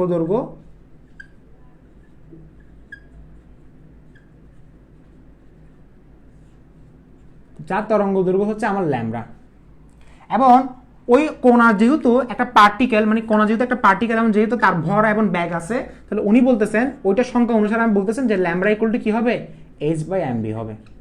ল্যামডা ইকুয়াল টু কি হবে h/mv হবে। এবং এখান থেকে তিনি আরো কিছু সূত্র বের করে আনছেন। সেই সূত্রগুলো কি ধরনের সূত্র, যে এখানে উনি বললেন যে প্রতিটি একটা কণার তো অবশ্যই কি থাকে, ব্যাগ থাকে না। সো ব্যাগের ক্ষেত্রে তার ভেলোসিটি, ব্যাগ মানে হচ্ছে তার ভেলোসিটি, তো ভেলোসিটি থাকলে তার গতিশক্তি থাকবে, গতিশক্তি মানে হচ্ছে ইকে। তো আমরা জানি ইকে সমান কত হবে, হাফ এম বি স্কোয়ার। তো উনি বলতেছে যদি একটা বস্তুর যদি গতিশক্তি থাকে তাহলে ওই গতিশক্তির সংজ্ঞা অনুসারে, মানে ওই গতিশক্তির ইকুয়েশন অনুসারে যদি আমাদেরকে তরঙ্গ দৈর্ঘ্য যদি বের করতে বলে তাহলে আমি কিভাবে বের করব। তো উনি বলতেছে যে E K equal to half M V square, মানে হচ্ছে আমরা জানি ল্যামডা ইকুয়াল টু h/mv, এটাকে তুমি 1 নম্বর ইকুয়েশন দাও। আর E K equal to half M V square নিয়ে তুমি একটু কাজ করে দেখো। আসলে ই কে মানে হচ্ছে গতিশক্তি, গতিশক্তি, আর হাফ এম বি স্কোয়ার আমরা ছোটবেলা থেকে পড়ে আসছি। তো এখন তুমি এই যে ভি এর মান, এখানে আমরা আরেকটা সূত্র জানি, সেটা হচ্ছে কি P equal to M V না, P equal to M V. আসলে এম বি কোথেকে আসছে, এম বি মানে হচ্ছে ভরবেগ, পি মানে হচ্ছে ভরবেগ না। সো এম ভর ইন্টু ব্যাগ গুণ করলে ভরবেগ পাচ্ছ। সো এখন একটা কাজ করতে বলছো যে এখানে এম এর মানটা মানে ভি এর মানটা তুমি এই জায়গায় বসে দাও, তো P by M equals to কত হবে, ভি হবে না। সো তুমি এখানে পি বাই এম এখানে বসে দাও, সেটা কত আসছে, P square divide by M square আসলো। তাহলে এম স্কোয়ার কাটাকাটি গেল না। সো এখন আমি কি বসালাম, এখানে এম এম ইয়া করে দাও, তাহলে আনসার আসছে কত, P square divide by M. এখন উনি বলতেছে যে পিটাকে তুমি কি করে দাও, কারণ এখানে একটা প্রশ্ন আসে, প্রশ্নটা হচ্ছে এরকম ধরনের যে বললো হচ্ছে তোমাকে কি বললো, তোমাকে বললো যে একটা ইলেকট্রনের বা একটা ক্ষুদ্র একটা কণা, সেটার গতিশক্তি আছে, বাট সেটা তরঙ্গ দৈর্ঘ্য কিভাবে বের করবা। এবার বলতে পারে যে একটা গতিশক্তি আছে, সেটা তরঙ্গ দৈর্ঘ্য কিভাবে বের করবা। কারণ স্বাভাবিক, কারণ একটা কণা মানে হচ্ছে তার নিশ্চয়ই একটা ভেলোসিটি থাকবে, তার একটা কি থাকবে, ভর থাকবে। সো ভর মানে হচ্ছে তার ভরবেগ, ভেলোসিটি আর ভর থাকলে ভরবেগ। সো ভরবেগ থাকলে তুমি কিভাবে তার গতিশক্তি বের করবা, এবং তার কিন্তু একটা তরঙ্গ দৈর্ঘ্য থাকে। কেন, কারণ এখন বললাম না ডুয়েল নেচার হিসেবে কাজ করে, মানে তার হচ্ছে দ্বৈত ধর্ম, একটা প্রতিটা আণবিক কণার দ্বৈত ধর্ম থাকে। মানুষের ক্ষেত্রে পসিবল হচ্ছে না, বস্তুর ক্ষেত্রে পসিবল হচ্ছে না, একটা ক্রিকেট বলের ক্ষেত্রে পসিবল হচ্ছে না। পসিবল বলতে আমি এটা বুঝাচ্ছি ভাই, আমি আল্লাহর বস্তে এটা বলবো যে হচ্ছে পসিবল না মানে হচ্ছে তরঙ্গ দৈর্ঘ্য আছে বাট সেটা কাউন্ট করা যাবে না, মানে থাকা না থাকা সেম কথা, থাকা না থাকা সেম কথা, এটাই বোঝাতে যাচ্ছি। যেমন ধরো তোমাদের কলেজ এখন খোলা বা না খোলা সেম কথা না, পড়াশোনা তো এমনি তো হচ্ছে, এরকম কথা আর কি। So E equals to half into P square divide by 2m না। সো আমি এখানে বলতে পারি যে এটা ই কে না।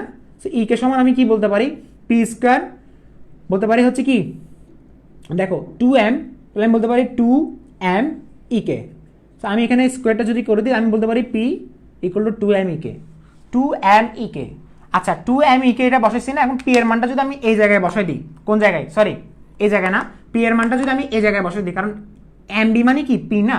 সো আমি এই জায়গায় যদি বলেছি যে এইচ বাই ইকুয়াল টু কত, পি। সো পি এর মানটা যদি আমি এই জায়গায় বসাই দিই, মানে পি এর মানটা যদি আমি 1 নম্বরে বসাই দিই, তাহলে আমি একটা সূত্র পাচ্ছি। সেটা সূত্রটা কি, যে lambda equals to H divide by 2m কে ই।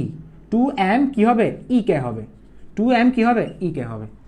সো এটা একটা সূত্র। এটা আসলে কি সূত্র, এটা হচ্ছে যদি একটা পার্টিকেলের তরঙ্গ দৈর্ঘ্য এবং তার গতিশক্তি যদি যে কোনো দুইটার মধ্যে যে কোনো একটা যদি দেওয়া থাকে, তাহলে তুমি কি বের করলা, সেটা গতিশক্তি, সেটা তরঙ্গ দৈর্ঘ্য বের করে ফেললা। কথা বুঝতে পারছো, সেটা তরঙ্গ দৈর্ঘ্য, সেটা গতিশক্তি বের করে ফেললা। সো এটা দিয়ে আসলে অনেকগুলো ম্যাথ করা যায়, এবং তোমরা করবো। তবে একটা জিনিস হচ্ছে যে আজকে হচ্ছে জাস্ট ইন্ট্রোডাকশন দেওয়া, যেমন একটু পর হাইজেনবার্গের অনিশ্চয়তা নীতি পড়বা নাকি সবাই, আস্তে আস্তে কিন্তু কমে যাচ্ছে শেখার আগ্রহ কমে যাচ্ছে। দেখো এরপর দেখো, এটা বুঝতে পারছো, lambda equals to H divide by 2m E কে, বুঝতে পারছো এটা।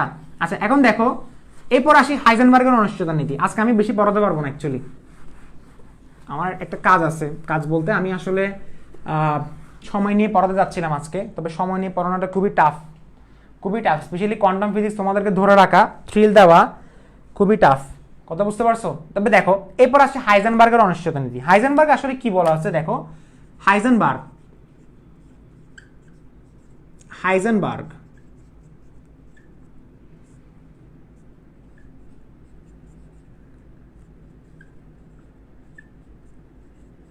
দেখো প্রত্যেকটা জিনিস এক্সপ্লেন করবো, একটু সময় দাও, এক ক্লাসে তো আসলে পসিবল না সবকিছু, একটা জিনিস এক্সপ্লেন করতে গেলে একটু সময় লাগে। দেখো হাইজেনবার্গের অনিশ্চয়তা নীতি একটু ভালোভাবে দেখো, এটা আসলে কি বলা হচ্ছিল, হাইজেনবার্গ এসে মানে এখানে আসলে অনেক কিছু কথা বলে ফেলছে। 1 নম্বর কথা বলছে সেটা হচ্ছে কি, একটু চাঞ্চল্যকর তথ্য। উনি বললো যে হচ্ছে কি, যে একটা কণা যদি তরঙ্গদৈর্ঘ্য প্রদর্শন করে, তাহলে সেটার সঠিকভাবে এবং একই সঙ্গে এর অবস্থান এবং ভরবেগ নিশ্চিত করা যাবে না। মানে এর একটা কণা, আমি কি বললাম, আমি একটু লিখে দিচ্ছি, যদি একটা কণা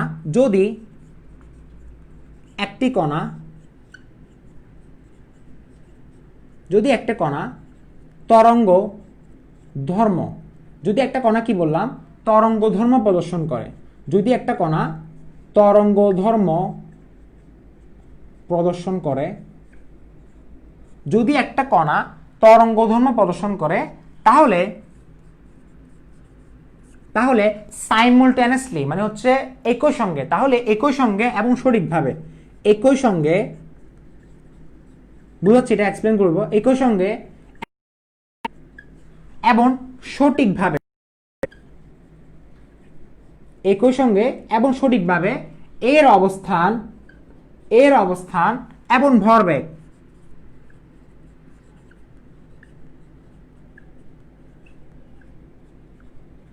এর অবস্থান এবং ভরবেগ পরিমাপ করা যায় না। কি বললাম? পরিমাপ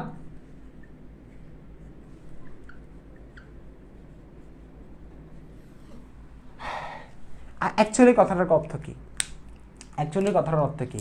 উনি বলতেছে যদি একটা পার্টিকেল, যদি একটা ইলেকট্রন, যেটা বলতেছে তুমি পার্টিকেল, মানে এই পার্টিকেলটা আগে ছিল বাট সেটা তরঙ্গধর্ম প্রদর্শন করতেছে, ঠিক আছে? তো তরঙ্গধর্ম যদি প্রদর্শন করে থাকে তাহলে একই সঙ্গে এবং সঠিকভাবে এর অবস্থান এবং ভরবেগ পরিমাপ করা যায় না। মানে একই সঙ্গে বলা হচ্ছে যদি একটা ইলেকট্রন যদি নিউক্লিয়াসের চারিদিকে যদি গোল গোল ঘুরতে থাকে, এটা ইলেকট্রন হতে পারে বা এটা যে কোনো একটা আণবিক্ষণিক কণা হতে পারে, আণবিক্ষণিক কণা যার তরঙ্গদৈর্ঘ্য তুমি পরিমাপ করতে পারবা। একদম সহজ কথা। কার কথা বলা হচ্ছে? যার তরঙ্গদৈর্ঘ্য তুমি পরিমাপ করতে পারবা। সো এটার একসাথে তোমার তার অবস্থানকে যদি আমি বলি এক্স অবস্থান, যদি তুমি জেনে থাকো তাহলে সেটা তোমার ভরবেগ পরিমাপ করা যাবে না। আমি তো অথবা এটা হতে পারে যদি তুমি তার যদি ভরবেগ যদি জেনে থাকো, আমি বললাম ভরবেগ একটা পাচ্ছ, সেটা হচ্ছে আমি বললাম এ, তাহলে ভরবেগ যদি জেনে থাকো তাহলে তুমি সেটা এক্স অবস্থান বের করতে পারবা না। একই সাথে বলা হচ্ছে, একই সাথে তুমি সেটা বের করতে পারবা না। আচ্ছা, প্রশ্ন হচ্ছে স্যার এগুলো কেন পড়াচ্ছেন? কারণ এগুলো দিয়ে আসলে কোয়ান্টাম ফিজিক্সের যাত্রাটা শুরু হয়েছে, এগুলো দিয়ে কোয়ান্টাম ফিজিক্সের ফুল দরজাটা খুলে গেছে। কারণ আমি তোমাকে একটা ছোট্ট একটা কথা বলে রাখি, তোমরা কি বোর পরমাণু মডেল পড়ছিলা? বোর পরমাণু মডেলের মধ্যে আমরা হচ্ছে আমাদেরকে বোর কি বের করে দিয়েছিল মনে আছে? এই যে নিউক্লিয়াস থেকে ইলেকট্রনের যে দূরত্ব যেটা আছে, নিউক্লিয়াস থেকে কক্ষপথের দূরত্বটাকে কি বলা হয়? ব্যাসার্ধ বলা হয় না? তো উনি ব্যাসার্ধ সূত্রটা আমাদেরকে বলে দিয়েছিল, মনে আছে? ব্যাসার্ধ সূত্রটা কি ছিল? 0.592 angstrom into n square divide by z, মনে আছে এটা? সো এখানে ব্যাসার্ধটা তিনি বলে দিয়েছিলেন আমাদেরকে। এক, এরপরে ব্যাসার্ধ মানে হচ্ছে তার অবস্থান। আচ্ছা, ব্যাসার্ধ নিয়ে কিভাবে অবস্থান বলা যায়? স্যার নিউক্লিয়াস থেকে কক্ষপথের দূরত্ব ব্যাসার্ধ বলতেছেন, ঠিক আছে, বাট সেটা কিভাবে অবস্থান হতে পারে? আমি তোমাকে বললাম ব্যাসার্ধ মানে হচ্ছে অবস্থান, কথাটা হয়তো হজম নাও হতে পারে। ব্যাসার্ধ কিভাবে অবস্থান হচ্ছে দেখো, আমি যদি কক্ষপথ থেকে নিউক্লিয়াসের দূরত্ব যদি বের করতে পারি, কারণ কক্ষপথের মধ্যে ইলেকট্রন থাকে, কি বললাম? কক্ষপথের মধ্যে ইলেকট্রন থাকে, তার মানে আমি ইলেকট্রনের অবস্থান বের করতে পারতেছি। এক, তবে ইলেকট্রনের অবস্থান বের করা আছে এবং একই সাথে তিনি ইলেকট্রনের ভরবেগও তিনি বের করে ফেললেন। কিভাবে? ভর তো আমরা জানি m = 9.11 × 10⁻⁻31, তিনি ব্যাগও কিন্তু বের করে ফেলছেন। ব্যাগটা কত ছিল? 2.18 × 10⁶। এটা কিভাবে পসিবল? হাইজেনবার্গ বলতেছে এটা কেমনে পসিবল? এটা পসিবল না, এটা পসিবল না। উনি বলতেছে যদি একটা কণা, যদি ইলেকট্রন যদি কণা হিসেবে কাজ করতে পারে তাহলে সেটার একই সঙ্গে এবং সঠিকভাবে একই সঙ্গে তুমি একভাবে তার ভরবেগ কাউন্ট করে ফেলতেছো mv, আবার তুমি তার হচ্ছে অবস্থান মানে হচ্ছে তার ব্যাসার্ধ থেকে তার নিউক্লিয়াসের দূরত্বটা তুমি বের করে ফেলছো, তাহলে সেটা সম্ভব না, তাহলে সেটা ভুয়া ছিল। মানে এতদিন ধরে যা বলতেছে তাহলে সেটা কি ভুল ছিল? হ্যাঁ, ভুল ছিল। এটা বোরের অনেক বিগেস্ট একটা ফল্ট এটা। একই সাথে সেটা বের করা সম্ভব না। তুমি যদি বলতে পারো যে ভাইয়া তাহলে ভেলোসিটি যেটা সূত্র যেটা ছিল সেটা কি সঠিক নাকি মিথ্যা? সেটা সঠিক ভাইয়া, তবে একই সাথে সেটা বের করা পসিবল না। হয়তো পাগল থাকতে পারো, ঠিক আছে, আমি কমেন্ট করতেছিলাম একই সাথে সেটা বের করা সম্ভব। এটা ছিল আসলে হাইজেনবার্গের অনিশ্চয়তা নীতি। এখন দেখো এখান থেকে কি কনসেপ্ট আসছে, একটু ভালোভাবে দেখো। প্রথম কথা হচ্ছে এখান থেকে যে কনসেপ্টটা অ্যাকচুয়ালি আসছে সেটা হচ্ছে যে তুমি যে এখানে অবস্থানটা যেটা বের করতেছো সেটার মধ্যে ত্রুটি আছে, একটা ত্রুটি আছে। ত্রুটিটা অ্যাকচুয়ালি কি ধরনের ত্রুটি আমি তোমাকে বললাম, কি ধরনের ত্রুটিটা তুমি একটু কাউন্ট করে দেখো। আমি তোমাকে বললাম যে ভাইয়া এখানের মধ্যে যে তার অবস্থান পরিমাপ ত্রুটি, একটা হচ্ছে তার অবস্থান পরিমাপ ত্রুটি বলতে কিরকম? অবস্থান, দেখো অবস্থান পরিমাপ ত্রুটি, একটা হচ্ছে তার অবস্থান পরিমাপ ত্রুটিটা কত সমান? ডেল(x), কত হবে সেটা? ডেল(x), এটাকে বলা হচ্ছে ডেল(x). ডেল(x) বলতে এখানে একটা ত্রুটি বের করা হয়েছে, মানে তুমি যেটা বের করতেছো না সেটার মধ্যে ত্রুটি পাওয়া যাচ্ছে। এটা এক্সপেরিমেন্ট করছে যে একটা অবস্থান, মানে একটা গাড়ি জঙ্গলে হারাই গেছে, সো ওই গাড়িটার ভরবেগ জানা আছে বাট অবস্থানটা বের করা যাচ্ছে না। অবস্থান বের করলে সেখানের মধ্যে কিছু ফল দেখা যাচ্ছে, এই ফলটাকে বলা হয় ডেল(x). এরপরে আরেকটা হচ্ছে গতিবেগ পরিমাপ ত্রুটি। গতিবেগ মানে হচ্ছে তার ভরবেগ। আচ্ছা আমি যদি এটা বলি যে ভরবেগ, তাহলে ভরবেগ বের করো। তার ভরবেগ পরিমাপ ত্রুটি, ভরবেগ পরিমাপ ত্রুটি বলা হচ্ছে কত? ভরবেগ পরিমাপ ত্রুটি বলা হচ্ছে কত? ডেল এক্স ইন্টু কত হবে? ভরবেগ পরিমাপ ত্রুটি ডেল পি। ভরবেগ পরিমাপ ত্রুটি বলা হচ্ছে কত? Del P. তো এখানে বলা হচ্ছে যে ডেল এক্স এবং ডেল পি, উনি বলতেছে যদি ডেল এক্স এবং ডেল পি যদি তুমি যদি গুণ করো, del X into del P যদি গুণ করো, তাহলে আনসার আসবে এইচ ডিভাইড বাই 4 পাই এর সমান। এইচ ডিভাইড বাই 4 পাই এর সমান। এবং এটা ছিল মিনিমাম, এটা ছিল হচ্ছে কি মিনিমাম। মিনিমাম বলতে ডেল এক্স এবং ডেল পি এর মানটা এটা ক্যালকুলেশন করে বের করছে, ক্যালকুলেশন করে বের করছে। এটা এক্সপেরিমেন্টে ক্যালকুলেশন করে বের করছে। বলতেছে del X into del P এর মানটা হবে এইচ ডিভাইড বাই 4 পাই সমান। এটা মিনিমাম বলতেছে কেন জানো? কারণ del X into del P এর মানটা minimum H divide by 4 pi এর সমান হবে, না হলে এর থেকে বেশি হবে। মিনিমাম বলতে হচ্ছে কি, মানে এটা বোঝাচ্ছে যে del X into del P, del X into del P is greater than or equal than, is greater than or equal than H divide by 4 pi. মানে মিনিমাম, মানে মিনিমাম এটার মতো হবে। অথবা মিনিমাম বলতে বোঝাচ্ছে আরো কি বেশি হতে পারে, ম্যাক্সিমাম তো বলে নেই। মিনিমাম বলতে বোঝাচ্ছে কি, এটা থেকে del X into del P এর মানটা এইচ ডিভাইড বাই 4 পাই থেকে সমান হতে পারে, বেশি হতে পারে। এটা হচ্ছে হাইজেনবার্গের অনিশ্চয়তা নীতির ফর্মুলা। এটা হচ্ছে ফর্মুলা, ঠিক আছে? সো এখান থেকে কি কনসেপ্ট বের হয়েছে, কি কনসেপ্ট বের হয়েছে বুঝতে পারছো? কেমনে কি? আচ্ছা বুঝো নাই না? বুঝো নাই, দেখো ভাইয়া পরিমাপ ত্রুটিটা আরেকবার বোঝান প্লিজ। আচ্ছা দেখো, এগুলো পড়া নাই, অনেক কি আসলে পড়া নাই, ঠিক আছে? সেজন্য বুঝতেছো না। একটা গাড়ি চললে আপনি কি একই সাথে তার ভরবেগ এবং পরিমাপ বের করতে পারবেন? দেখো এবার বলছে আচ্ছা ঠিক আছে, দেখতেছি আমি। নেট প্রবলেম হচ্ছে, সিকোয়েন্স খুঁজে পাচ্ছি না ভাইয়া। অবস্থান তো এক্স ওয়াই জেড অক্ষ হবে, আর এদিকে কীভাবে অবস্থান বের করা যায়?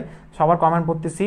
এরপরে সাদিকুর রহমান বলছে ওমাগো, হ্যাঁ ও ওমাগো তো আছে। এরপরে আরেকটা কি বললো যে ভাইয়া অবস্থা তো দুই স্থানাঙ্ক থাকতে পারে।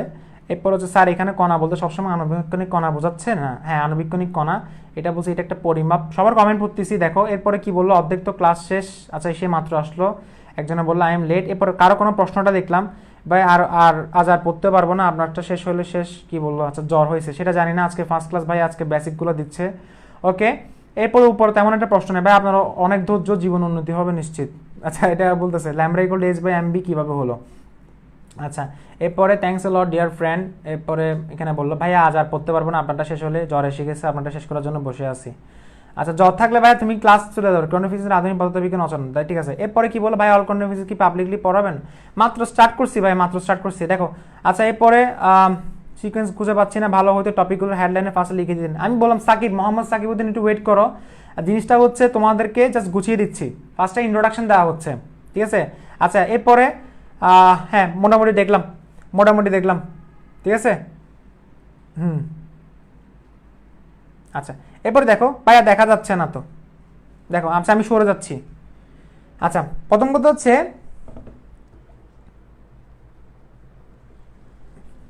দেখো ডেল পি এবং ডেল এক্স, অ্যাকচুয়ালি কি ছিল?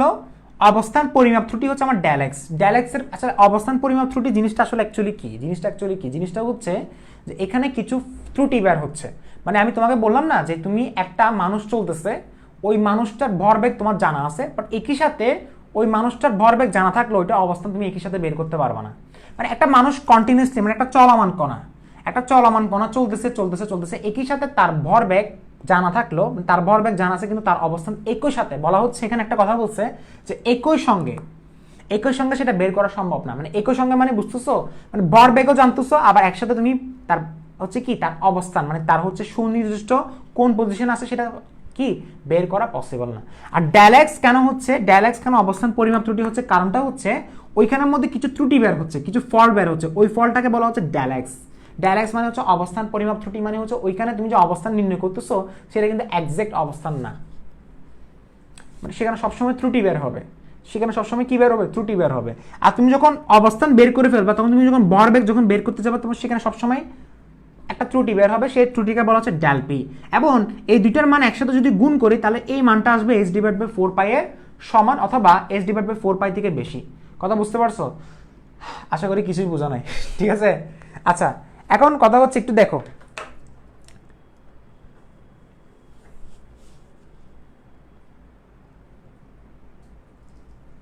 ভাইয়া এটা কোন চ্যাপ্টার? এটা আসলে কোনো চ্যাপ্টার না, এটা আমি তোমাকে জাস্ট এমন জিনিস ধারণা দিচ্ছি, ভালো লাগতেছে কোনো কিছু শেখাতে। দেখো জিনিসটা সামারাইজ করে দিচ্ছি। প্রথম কথা হচ্ছে ম্যাক্স প্লাঙ্ক আসলেন, ম্যাক্স প্লাঙ্ক এসে কি করলেন, ম্যাক্স প্লাঙ্কের আসে ফার্স্টে আগে কে আসলেন আমাকে বলো?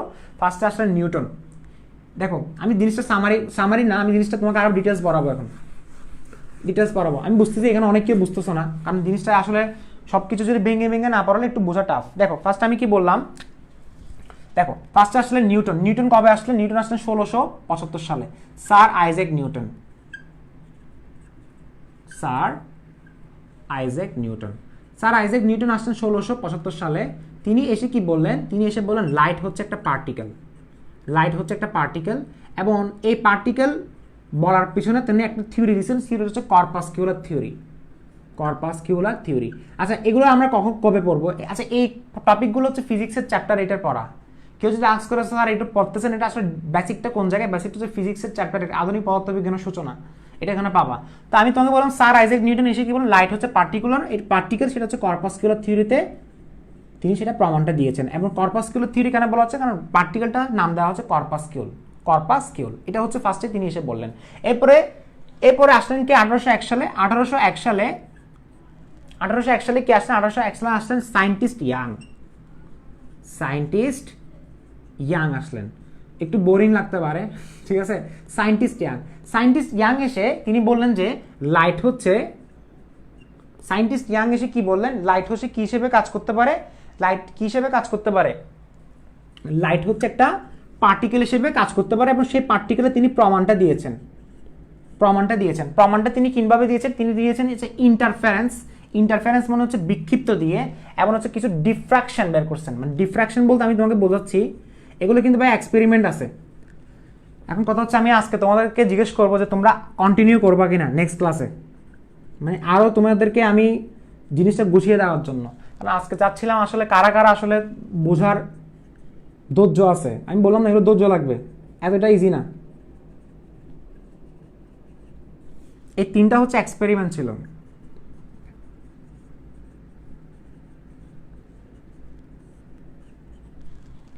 এরপরে 1905 সালে ফটো ইলেকট্রিক এফেক্ট আসছিল। ফটো ইলেকট্রিক এফেক্টের আবিষ্কারক কে জানো? Sir Einstein. মানে আইনস্টাইন এটা আবিষ্কার করেছিল, তবে এখানে অনেকগুলো বিজ্ঞানী কিন্তু ওইখানে অংশগ্রহণ করেছিল। Photo electric effect, photo electric প্রশ্ন হচ্ছে স্যার ফটো ইলেকট্রিক এফেক্ট, আচ্ছা ফটো ইলেকট্রিক আমি এখানে একটা ওয়ার্ডও তো বুঝি নাই স্যার, একটা ওয়ার্ডও তো আপনি বুঝেন নাই না, একটা ওয়ার্ড আপনি বুঝেন নাই। আচ্ছা দেখো ফটো ইলেকট্রিক এফেক্ট আসছিল কখন? 1905 সালে, মানে ম্যাক্স প্লাঙ্কের কোয়ান্টাম থিওরি দিয়ে। মানে এটা দিয়ে আসলে এর পরে দিয়ে কিন্তু ম্যাক্স প্লাঙ্কের কোয়ান্টাম থিওরিটা আসছিল, মানে এর পরে দিয়ে আসলে আবিষ্কার হয়েছিল যে ইলেকট্রন আসলে পার্টিকেল। ফার্স্ট তুমি বলতে পারো পার্টিকেল, এটা বলছে আসলে লাইট, লাইট হচ্ছে একটা পার্টিকেল। নিউটন এসে বলে দিয়ে গেছে, নিউটন এসে বললে তো নিউটন অনেক বড় বিজ্ঞানী ছিল, মানুষজন কিন্তু বিশ্বাস করে গেছে তাকে। এবং পরে দিয়ে এখানে আরেকটা প্রমাণ দিল, সেটা হচ্ছে কি স্যার ইয়াং, উনি এসে সায়েন্টিস্ট ইয়াং, উনি প্রমাণ দিয়ে গেছেন। এবং লাস্টে গিয়ে ফটো ইলেকট্রিক এফেক্টের মাধ্যমে পুরো জিনিসটা প্রমাণ হয়েছে। তো ফটো ইলেকট্রিক এফেক্টটা অ্যাকচুয়ালি কিরকম ছিল? অ্যাকচুয়ালি ছিল এটা, তোমরা এখনো পড়ো নাই আসলে, তোমরা এগুলো কিন্তু এখনো কিছু পড়ো নাই, কারণ চ্যাপ্টার 8 তোমরা এখনো ধরো নাই, ঠিক আছে। মাত্র তোমরা সেকেন্ড ইয়ার উঠছো, সো এখনো তোমাদের অনেক অনেক পড়াশোনা করতে হবে। ফটো ইলেকট্রিক এফেক্টটা হচ্ছে একটা এরকম যে এটা হচ্ছে একটা মেটাল সারফেস না, মেটাল সারফেসের মধ্যে সবগুলো কি থাকে? ইলেকট্রন থাকে। একটু ভালোভাবে দেখো, মেটাল সারফেসের মধ্যে সবগুলো কি থাকে? ইলেকট্রন থাকে।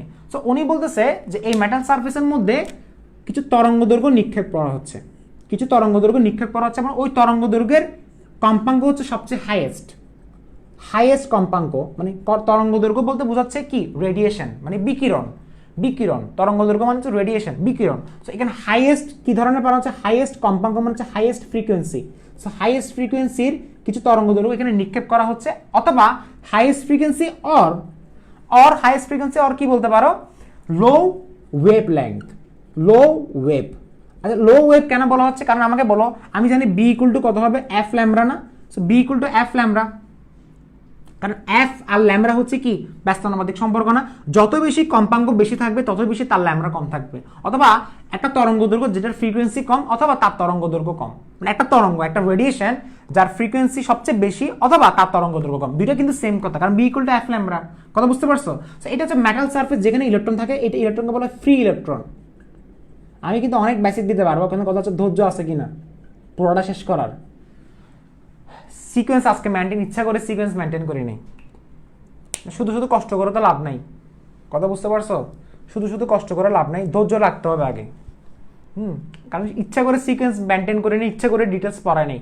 কারণ আমি আজকে রেডিয়েশন পার্টিকেল মানে আজকে ফটো ইলেকট্রিক এফেক্ট লেকচার 1 শুরু করতে পারতাম, চোখ বন্ধ করে শুরু করতে পারতাম, বাট অ্যাকচুয়ালি শুরু করে নেই। কেন? কারণ আমি যখন এক্সপেরিমেন্টগুলো পড়াবো তোমরা চলে যেতে পারো, যে বলবে আমি কি, কারণ তোমরা একটা জিনিস মাথায় রাখো যে ভাই এগুলো তো আসবে না পরীক্ষায়। ওই যে আমি একটা কথা বলি না, যে গ্রুপটা আসলে অ্যাকচুয়ালি খোলা হয়েছিল যে মানুষকে কোনো কিছু শেখানো, মানুষকে কোনো কিছু জানানো।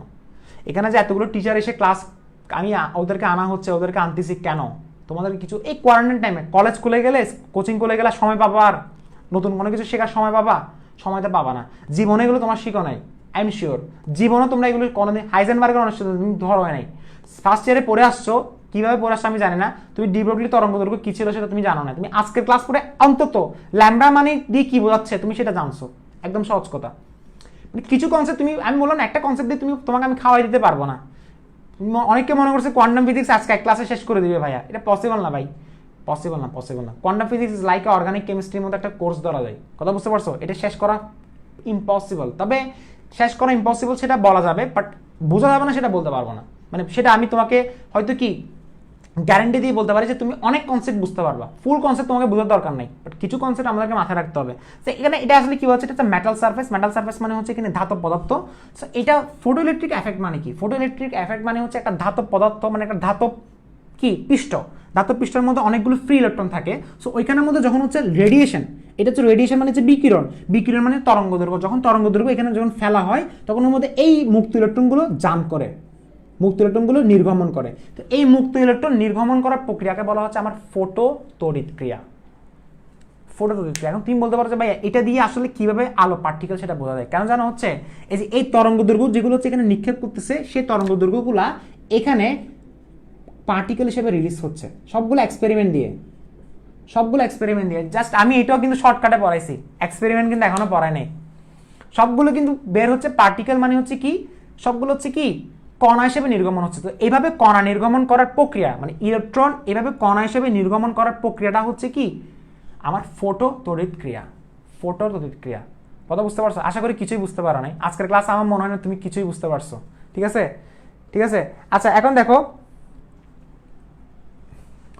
সো এটা অ্যাকচুয়ালি ফটো তড়িৎ ক্রিয়া দিয়ে আমি তোমাকে বললাম, ফটো তড়িৎ ক্রিয়া দিয়ে আসলে ফার্স্টে এগুলো অনেকগুলো এক্সপেরিমেন্ট ছিল। প্রথম থেকে যে এক্সপেরিমেন্ট যদি আমি আলোচনা করি, কর্পাসকোলার থিওরি, এরপর হচ্ছে আমার লাইটের এই যে পার্টিকেল সায়েন্টিস্ট ইয়াং 3টা এক্সপেরিমেন্ট করছে, ডিফ্রাকশন, পোলারাইজেশন, ইন্টারফারেন্স। এগুলো আমি এখন তুমি এগুলো বুঝবা না, তোমাকে ডিটেলস আলোচনা করতে হবে। এরপরে আরেকটা হচ্ছে এক্সপেরিমেন্ট করছে, সেটা হচ্ছে কি লাস্টে 1905 সালে। এটা দিয়ে পুরা জিনিসটা এনশিওর করা গেছে যে আসলে লাইট হচ্ছে একটা কি, লাইট হচ্ছে একটা পার্টিকেল হিসেবে কাজ করে। এবং পরে দিয়ে ম্যাক্স প্লাঙ্ক এসে তার হচ্ছে তার ফোটন নিয়ে অনেক কিছু মতবাদ দিছে, প্রায় 7টা না 8টা পয়েন্ট। সেটা আজকে লিখে দেওয়ার পসিবল না, সেটা নেক্সট ক্লাসে লিখে দিব। সো ওইগুলো হচ্ছে কি পড়তে হবে। এবং এরপর থেকে ম্যাক্স প্লাঙ্কের কোয়ান্টাম থিওরি দিয়ে অনেক কিছু যাত্রা শুরু হয়েছে, কথা বুঝতে পারছো? সো আজকে আর বেশি পড়ানো যাচ্ছে না, নেক্সট ক্লাসে আমরা, হ্যাঁ ভাইয়া ফটো ইলেকট্রিক এফেক্টটা বুঝতেছি না। ফটো ইলেকট্রিক এফেক্টটা আমি তোমাকে বারবার বলতেছি, ফটো ইলেকট্রিক এফেক্টটা হচ্ছে যে একটা ধাতব পৃষ্ঠের মধ্যে যখন ইলেকট্রন, যে আমাকে একটা কথা বলো, ধাতব পৃষ্ঠের মধ্যে ইলেকট্রন থাকতে পারে না? একটা ধাতুর মধ্যে তো ইলেকট্রন থাকে না, একটা মেটাল সারফেস। আমি তোমাকে কি বললাম, আচ্ছা আমি দেখো বুঝাচ্ছি। একটা মেটাল সারফেস, একটা মেটাল সারফেস, এটা হচ্ছে একটা মেটাল সারফেস। মেটাল সারফেস হচ্ছে ধাতব পৃষ্ঠ।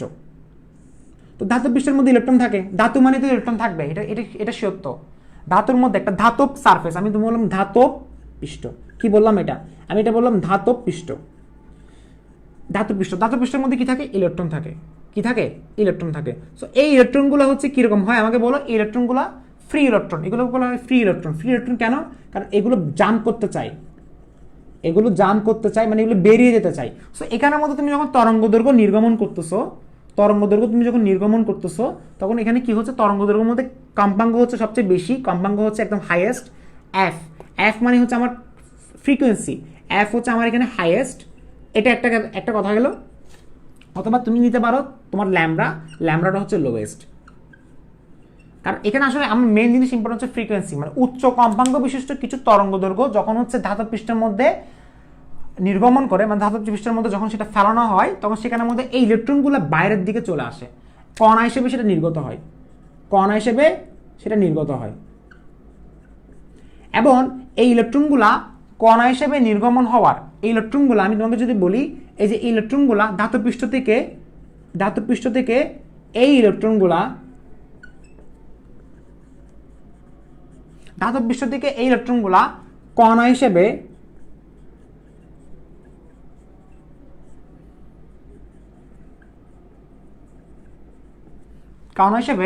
নির্গমন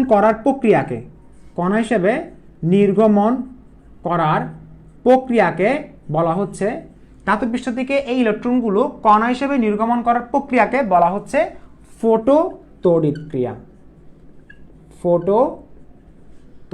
ক্রিয়া। কিছু বোঝা গেছে? এবার কিছু বোঝা গেছে? স্যার এখনো তো কিছু বুঝি নাই। ঠিক আছে, আচ্ছা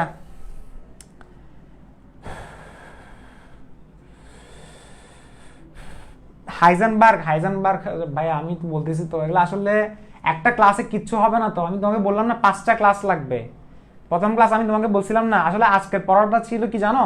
আজকের পড়া ছিল হচ্ছে ওয়েভ নেচার, মানে একটা পার্টিকেলের মানে একটা ম্যাটারের ওয়েভ নেচার। আজকের পড়াটা ছিল হচ্ছে কি ম্যাটারের ওয়েভ নেচার, এবং সেটা ছিল পার্ট 1। টোটাল 5টা লেকচার ছিল, বাট আজকে কিন্তু লেকচারটা দেওয়া হয়নি, ইচ্ছা করে দিই নাই, কারণ আমি জানি তোমাদেরকে নতুন কোনো কিছু পড়াতে গেলে ফার্স্টে তোমাদের পরিস্থিতি দেখতে হয় আগে। কারণ এটা কোয়ান্টাম ফিজিক্স, তো এটা কিন্তু নর্মাল এটা কেমিস্ট্রি এবং ফিজিক্সের মধ্যবর্তী একটা সাবজেক্ট।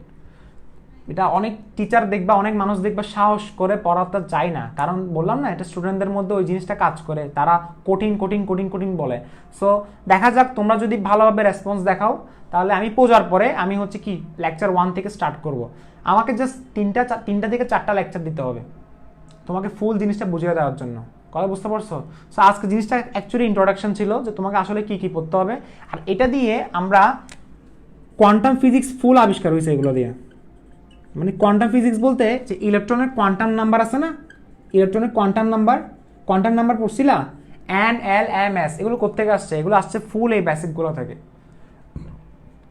এগুলো আসছে ফুল শ্রোডিঞ্জারের সমীকরণ যেটা ছিল না, শ্রোডিঞ্জারের সমীকরণ ফুল আসছে হচ্ছে এই বেসিকগুলো থেকে, যে ইলেকট্রন একটা তরঙ্গ হিসেবে কাজ করে। ঠিক আছে, সো যাই হোক অনেক পড়াশোনা করছো, যাই হোক আজকে এতটুকু থাকুক, সমস্যা নেই। যা বুঝতে পারো নাই সেগুলো ডিটেলস আলোচনা করতে হবে।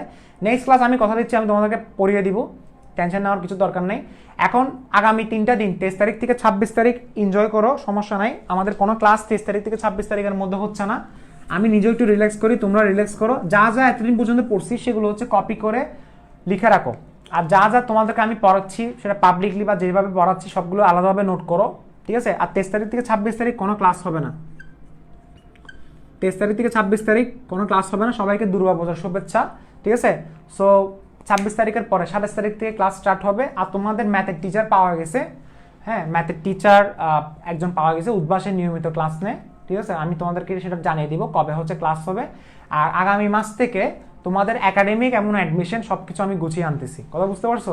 একাডেমিক বলতে 21st ব্যাচের কি পড়াশোনা করবা, কোন টিচার তোমাদের দরকার আছে, আমি তোমাদেরকে যেটা রেফার করবো তোমরা সেখানে যাবা, আমি সবগুলো পড়ে আসবো, সবকিছু গুছিয়ে আনবা।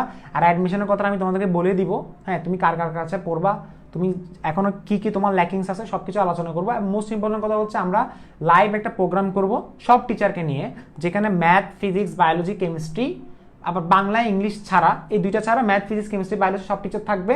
ওইখানে তোমাদেরকে প্রশ্ন করাবে। মূলত সেটা করা হচ্ছে 21st ব্যাচ এবং হচ্ছে তোমার অ্যাডমিশন প্রোগ্রাম নিয়ে। ওইখানে যাবতীয় যা প্রশ্ন আছে সবগুলো তুমি এই আগামী মাসের 1st উইকের মধ্যে, সেটা 1 থেকে 5 তারিখের মধ্যে সেটা করে ফেলতেছি, কারণ সময় নাই। 1 তারিখ বা 2 তারিখের মধ্যে করে ফেলবো, কারণ সময় একদমই নাই। আর এর আগে আমি তোমাকে সব টিচার গুছিয়ে দিব, সব টিচার তুমি কোন টিচারের কাছে পড়বা, তুমি কিভাবে তোমাদের যা প্রবলেম থাকবে আমার সাথে শেয়ার করবা, ফাইন্যান্সিয়াল প্রবলেম থেকে যে কোনো প্রবলেম, নো প্রবলেম ভাই, কোনো সব কিছু শেয়ার করবা। আর হচ্ছে তোমাদের যা প্রয়োজন আছে এবং তোমরা কি গাইডলাইন ফলো করবা for 21st batch, specially 21st batch এবং হচ্ছে 20 ব্যাচগুলো। 20 ব্যাচের একটা জিনিস কনসার্ন হচ্ছে অ্যাডমিশন। আর অ্যাডমিশনে একটা কথা বলে রাখি, গুজবে কান দিবা না। অনেক কথা শুনবা যে অনলাইনে হচ্ছে কিনা হচ্ছে না। আমি একটা কথা বলে রাখি, অনলাইনে কখনো এক্সাম হবে না। অনলাইনে এক্সাম হওয়া এটা ইম্পসিবল বাংলাদেশের ক্ষেত্রে। এটা এতদিন ছিল আমার গুজব। আমি তোমাদেরকে এই গ্রুপে আমি একবারও বলছি যে অনলাইনে এক্সাম হবে, কারণ আমি জানলাম এটা চেঞ্জ হবে। কথা বুঝতে পারছো? অনলাইনে এক্সাম হওয়া এটা ইম্পসিবল। ঢাকা ভার্সিটি বলছে না অনলাইনে এক্সাম হচ্ছে না, দেখবে যে বাকি ইউনিভার্সিটিগুলো বলে দিবে অনলাইনে এক্সাম। ঢাকা ভার্সিটি যেহেতু বলে দিচ্ছে, সাহিত্য শাসিত বিশ্ববিদ্যালয়ের মধ্যে সপ্তাহে 1 নম্বর বিশ্ববিদ্যালয় যেহেতু মানা করে দিচ্ছে, নিষেধ করে দিচ্ছে, তাহলে এক্সাম আর হচ্ছে না অনলাইনে।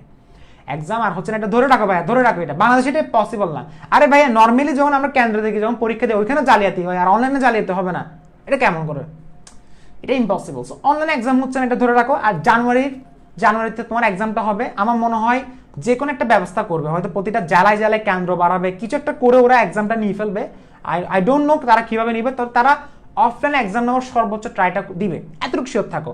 আর যদি পরিস্থিতি যদি কিরকম হয়, শীতকালে কিরকম হয় না হয় সেটার উপর ডিপেন্ড করা, হয়তো নাও হতে পারে অনলাইন অফলাইনে, তবে সেটা বলা হচ্ছে না। But it at the time, মানে এই টাইমে সেটা হচ্ছে আনপ্রেডিক্টেবল, কোনো কিছু প্রেডিক্ট করা যাবে না। আল্লাহর ওয়াস্তে বিভিন্ন গুজবে কান দিবা না, গুজবে কান দেওয়ার দরকার নেই। পড়াশোনা করো, পড়াশোনা এমনভাবে করো যেন তুমি অফলাইনে কি দেবা, তুমি এক্সামটা দিতে যাচ্ছ, এভাবে মাথায় রাখো। আর 21st ব্যাচের আমি একটা কথা বলে রাখি, আর ভাই তোর ফিজিক্সের প্রবলেম, তুই আমার কাছে আসবি। আমি তো ফিজিক্স আজকে এমনি পড়াইছি, এটা আসলে আমি তো ফিজিক্স পড়াই না, বাট ফিজিক্স পড়াইছি আর কি ভাই, ইচ্ছা ছিল পড়াইছি। তুই হয়তো বলতে পারছিস আমি পড়াইতে পারি না, যা হোক সমস্যা নাই। কথা হচ্ছে কি, ফিজিক্স প্রবলেম আছে আমার কাছে আসবা, no matter, no problem, I will help you. তুমি কেমিস্ট্রিতে প্রবলেম আছে, তুমি আমার কাছে আসবা। তুমি তোমার হচ্ছে ম্যাথে প্রবলেম আছে, তুমি আমার কাছে আসবা, ঠিক আছে। আর যারা যারা আমাকে নক দিছো, আমাকে সবচেয়ে বেশি নক দিছো ম্যাথের টিচার নিয়ে, তারা এই গ্রুপে সব কিছু অ্যাক্টিভিটি ফলো করবো। হয়তো আমি তোমাদের মেসেজের একটা মেসেজে মনে হয় আমি রিপ্লাই দিই না, যারা ম্যাথের টিচারের কথা বলছো, কারণ আমি চাচ্ছিলাম যে সবাইকে একসাথে ম্যাথের টিচারের কথা বলবো। সো আমাকে টাইম দাও, আমি যেহেতু বলছিলাম না 1 উইক দিবা, 1 উইক বলতে তুমি পূজার পরের দিন, তুমি 27 তারিখের মধ্যে তোমাকে আমি টিচার রেডি করে দিচ্ছি, প্রত্যেকটা টিচারের। আর ফারহান ভাইয়া, চিন্ময় ভাইয়া পড়ালে আমার মনে হয় তোমাকে ফিজিক্স ছাড়া কোনো টেনশন নিতে হবে। ফিজিক্স কেমিস্ট্রি তুমি এখন মোটামুটি একটু ইজ রাখো, আর বাকি ম্যাথ নিয়ে একটু টেনশন করবে। আর বায়োলজি আফসানা আপু আজকে 9:40 পড়াচ্ছে, ক্লাসটা করে দেখিও। ইনশাল্লাহ উনি ওনার কন্টেন্ট কোয়ালিটি স্মুথ রাখবে, অনেক ভালো রাখবে, তোমাকে সব কিছু এফোর্ট দিয়ে বোঝানোর চেষ্টা করবে, ঠিক আছে। তো আমি জাস্ট তোমাকে ওয়ে দেখা দিচ্ছি, বাকিটা তুমি পড়বা নাকি পড়বা না সেটা তোমার দায়িত্ব, কিন্তু টাইম ইজ রানিং আউট। একটা কথা আমার একবার, টাইম কিন্তু রানিং, টাইম কিন্তু চলমান, কখন যে ডিসেম্বর জানুয়ারি চলে আসবে এটা বলা যায় না।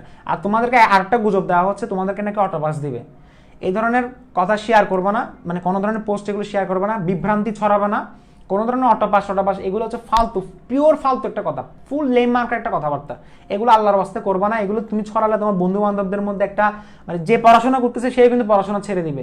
তো এগুলো করবে না, অটোপাস এগুলো আস্তে আস্তে ভাই পড়ে, এগুলো বাংলাদেশে ভাই ডেইলি সকালে একটা ডিসিশন নিলে বিকালে চেঞ্জ হয়ে যায়, আর 3 মাসের আগে ডিসিশন কি চেঞ্জ হবে না, কি কথা বলো। আর অটোপাসটা ফুল গুজব, এটা অন্তত এই নিউজটা আমি পাইনি, বুঝতে পারছো।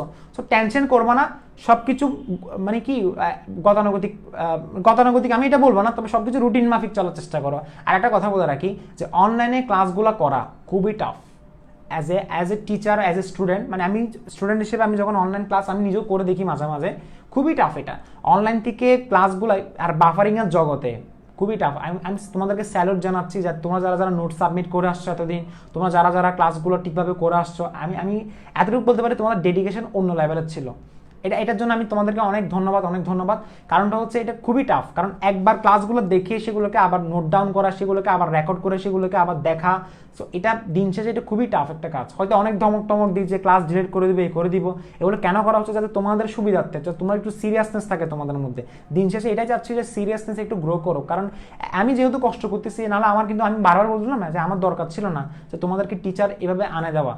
তোমাদেরকে চিন্ময় ভাইকে আমি ইনভাইট করলাম, আমি হচ্ছে ফারহান ভাইকে বললাম, আমি সামনে উজ্জ্বল ভাইকে, যে কোনো কিছু বললাম, তো আমি যে কোনো কিছু করতে পারি তোমাদের জন্য, ঠিক আছে। সো দিন শেষে আমি ট্রাই হার্ড করব যে কোনো কিছু করার জন্য। আর কথা হচ্ছে এই যে আমি যে কষ্টটা করতেছি, এটা একটু সফলতা, মানে এটা সার্থকতা এনে দেওয়ার দায়িত্ব হচ্ছে তোমাদের।